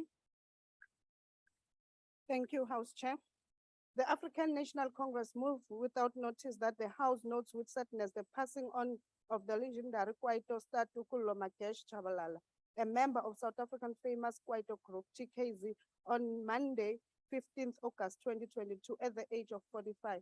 Recalls that Tukulo was well known for his hit songs, which dominated the South African music industry. Remembers that he used his talent as a weapon to uplift and develop the past apartheid era youth. Believes that his immense contribution to the entertainment industry will never be forgotten, and conveys its deepest sympathy to the Chabalala family, fans, and friends. So I moved. Thank you. I put the motion before the House. Any objections? The motion agreed to. I recognize Good. NFP. Thank you, Chairperson. On behalf of the National Freedom Party, I move without notice that this House notes that 33 police officers lost their lives on the line of duty from the 1st of April 2021 to the 31st of March 2022. Also notes that many of these officers were killed mercilessly by criminals. Also notes that an attack on a police officer is an attack on the state. Wherefore, we call upon this Honorable House to extend our condolences to the families of the deceased. Also calls on the South African Police Services to leave no stone unturned in identifying the perpetrators of this barbaric attack on our police officers and ensure that they face the full might of the law. I so move. I put the motion before the House. Any objections? The motion agreed to. I recognize the ANC. Thank you very much, Chairperson. I move without notice with great pride that Alim Buhai made history by becoming only the third South African woman to win a major golf championship. Further notice that she survived a disastrous 15-hole to claim a life-changing victory in a marathon playing off against Jing In Yi in a women's open at Modified on Sunday, the 7th of August, 2022. Acknowledge that when she won the first of 3 South African amateur titles, she was just 14 years old. Further acknowledge that she had 3 wins in Europe and 2 South Africans Opens, but had never won a LPGA title until now. Further acknowledge that Ms. Buhai victory was also South Africa's first major man and woman since Ernie Els 2012 Open win Royal Rhythm Anderson Annas. Congratulates her on her outstanding achievements in wishing her much success in her future endeavors. I move so. Thank you very much. I put the motion before the House. Any objections? Motion agreed to. And now I recognize AIC. Cope. I now recognize the ANC. Thanks, Honorable Chair. The African National Congress moves without notice that the House notes with sadness the passing of former Member of Parliament, struggle stalwart and esteemed member of the Order of Lituli, Merita Alice Nzanga, aged 88 on Wednesday, 17th August 2022. Further notes that she was a true patriot and heroine for workers' rights. We saw her play a role in the establishment and organization of the labor movement in the 1950s. Acknowledges that she was involved in the formation of the Congress of South African Trade Unions, COSATU, recalls that her opposition to the unjust and apartheid system saw her suffer harassment, arrests, torture, and banishment by the apartheid regime. Remembers that her activism came at a huge personal sacrifice, which saw her bear the pain of the death in detention of her husband, Ntate Lawrence Nzanga. Further remembers that she was among the first legislators of the Democratic Parliament until her retirement in 2004, believes we have lost a true revolutionary, a committed servant of the people, and a disciplined cadre of the African National Congress, and conveys our heartfelt condolences to the family. I so move. I now put the motion before the House. Any objections? The motion agreed to. I recognize the DA. Thank you, Chairperson. I hereby move on behalf of Democratic Alliance that this House notes that a number of South African sportspersons participated in various sporting codes at 2022 Commonwealth Games, hosted in July-August in United Kingdom. Further notes that South African sportspersons received 27 medals at the Games, 7 gold, 9 silver, 11 bronze. Recognize that many South African sportspersons do not have access to same professional resources, financial support available to their counterparts in other parts of the world, and that many of them have competed professional on a part-time basis. Acknowledge that it is important for all sportspersons to complete and to represent South Africa are awarded financial bonuses, and that all sporting codes should enjoy the same level of recognition and support. Congratulate the South African sportsperson who won medals at the Games. I so move. Halala. Thank you. I put the motion before the House. Any objections? No objections, motion agreed to. I recognize the PAC. Al Jamal. Thank you very much, House Chair. On behalf of Al Jamaa, I move without notice that the House commends Mr. Fakhri Musa, who is in the House today and is from Portland in Mitchell's Plain, the first deaf person in South Africa to have made the Adhan, the call to prayer, at the Friday Jumu'ah congregational prayers on the 2nd of February 2022. Further commends him for making the call to prayer at the Masjidul Thani in Rocklands in Mitchell's Plain, from where it was heard and witnessed by hundreds of congregants and was video streaming all over the world, showing South Africa embraces deaf people. Acknowledges that after more than 350 years of Islam in South Africa, Fakhri has made history in the country for a person who is hard of hearing to have made the Adhan despite not hearing his own melodious voice and call to prayer. Further acknowledges that the Friday sermon was made by Dr. Kasim de Wet, which was translated into sign language by an interpreter. Congratulates Muaddin Fakhri Musa on his perseverance and ability to render the call to prayer. Thank you. Honorable members, I put the motion before the House.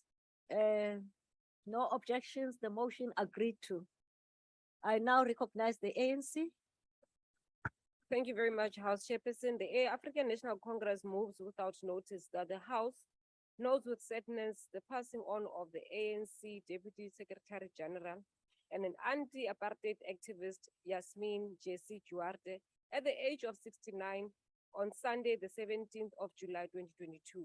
Remembers that Duarte, who has been the ANC Deputy Secretary General since 2012, served the governing party and the government in various capacities. Recalls that she dedicated her entire life to the struggle for united, non-racial, non-sexist, democratic, and prosperous South Africa. Recognizes that her life and work reflected a consistent commitment to advancing the rights of the poor and the marginalized. Believes that Duarte's passing is a great loss, not only to her family, but to the democratic movement and the country as a whole, and conveys its heartfelt condolences to the Duarte and the Danko family, friends of the Duarte, and her party, the African National Congress. I so move. Honorable members, I put the motion before the House. Any objections? The motion agreed to. Honorable members, that concludes the motions without notice. We shall proceed to the notice of motions. I now recognize the ANC. Thank you, House Chair. Honorable Chief Whip, as I stand parallel to you, perpendicular to the ground, I hereby move on behalf of the ANC that in its next sitting, the House debates sustainable solution to the complex challenges of local government. I so move. I now recognize the order, honorable members. Honorable Makaula. I now recognize the DA. Thank you, Chair. I hereby move on behalf of the Democratic Alliance that at its next sitting, this House debates the possible abuse of the social grant system in the Republic due to alleged loopholes in policy and qualification criteria. I so move. I now recognize the EFF. Thanks, House Chairperson. I rise on behalf of the Economic Freedom Fighters for the House in its next sitting to discuss the following. Sasol Secunda in Mpumalanga continues to fail to meet toxic gas emission standards that were set up by enactments of this House to safeguard people's health and the environment. The government is well aware of these society harmful habits and of these huge conglomerates that emit sulfur dioxide and hydrogen sulfide in harmful quantities. To make matters worse, their offsets projects to mitigate air ambience are half-hearted. Many respiratory related diseases there could be avoided if we avoid putting profits before human lives. I so move. Thanks, House Chairperson. I now recognize the ANC.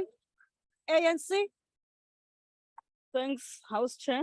I hereby move on behalf of the ANC that in its next sitting, the House debates accelerate the distribution of land to all those who work and those who need it, together with the provision of sustainable and effective forms of support. I hereby move. I now recognize the IFP. Thank you, House Chair. On behalf of the Inkatha Freedom Party, I hereby give note that I shall move at the next sitting of this House that this House debates the current capacity of law enforcement officials to investigate and prosecute cybercrime in South Africa and the further necessary government interventions required to mitigate and prevent against cyber attacks by cyber criminals, which are expected to grow exponentially in the near future, especially with the advent of artificial intelligence. I so move. I now recognize the FF Plus. Thank you, House Chairperson. House Chair, I hereby move on behalf of the FF Plus that at the next sitting of the House, I shall move that the House debates the perilous state of the Kuberg nuclear power facility and the momentous safety risks posed thereby. I thank you. I now recognize the ANC. Thank you, Chair. I hereby move on behalf of ANC. If you don't mind, just put your mic on. Oh, no, it's fine. Thank you, Chair. I hereby move on behalf of ANC that in its next sitting, the House debates measures to support emerging industrialists and other business. I so move. I now recognize the ACDP. Thank you, House Chair. The ACDP gives notice that it will move at the next sitting of the House that the House debates the intended closure of 3,255 rural schools nationwide, given the wide-ranging social impact this will have on thousands of rural children who will be displaced from their families to grow up in government facilities and boarding schools with limited or no family structures close by to support them in their formative years. I so move. I now recognize the UDM. The House ETM. Chair, House Chair, can you Yeah, hear yeah. me? Okay. Yes. Ukono 50%. I Hayi, move ngicile. that at its next sitting, the House debates the need to support small businesses through better coordination of relevant agencies and development finance institutions, as well as the private and public sector partnerships for their development and improvement. I so move. Thank you. Okay. I now recognize the ATM. I now recognize the DA. The DA. Thank you, Chairperson. I hereby move on behalf of the Democratic Alliance that at its next sitting, this House debates the current state of orchestras in the Republic in light of the recent establishment of the Mzansi National Philharmonic Orchestra. I so move. I now recognize the EFF. Thank you, Chair. I rise on behalf of the economic freedom fighters that in its next sitting, the House must debate the rise of state-sponsored xenophobia, exemplified by the recent occurrences of the Limpopo MEC for Health. I so move. I now recognize the ANC. Thank you, House Chair. I hereby move on behalf of the ANC that in its next sitting, the House debates constructing environmentally sustainable technology, processes, and energy sources. I so move. I now recognize good. NFP. Thank you, House Chairperson. On behalf of the National Freedom Party, I move that at its next sitting, this House deliberates on price fixing, particularly in the retail food sector and airline industry, resulting in exorbitant prices. I so move. I now recognize the ANC.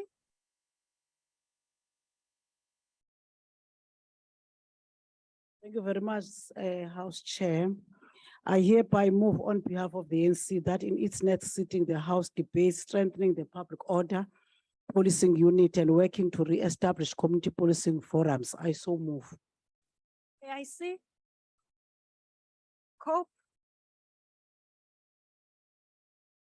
ANC. Thanks, House Chair. I hereby move on behalf of the ANC that in the next sitting, the House debates rebuilding and strengthening the public service and also the culture of Batuki. I so move. I now recognize the DA. Thank you, House Chair. I hereby move on behalf of the Democratic Alliance that at its next sitting, this House debates the impact of collapsing water and sanitation infrastructure on the Republic's tourism economy. I so move. I now recognize the PAC. Al-Jama. Thank you, Honorable House Chair. I hereby give notice that on the next sitting of the House, I shall move on behalf of Al-Jama that the House debate that an alternative dispute resolution structure on matters relating to personal law, including marriage and divorce law, we put in place the provision for free, informal, and speedy resolution of disputes outside formal court processes that may conflict with cultural and religious beliefs. This is in line with the international conventions that Africa signed and included in the Green Paper on Marriage Law to enhance freedom of religion. I now recognize the ANC.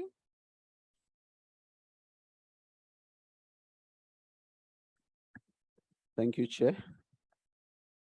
I hereby move on behalf of the ANC that in its next sitting, the House debate advocating a global political and economic architecture that is democratic, fair, and inclusive, and which prioritizes the needs and the interests of the poor. Thank you. Thank you. Honorable members, that concludes notices of motion and the business of the day. The House is adjourned.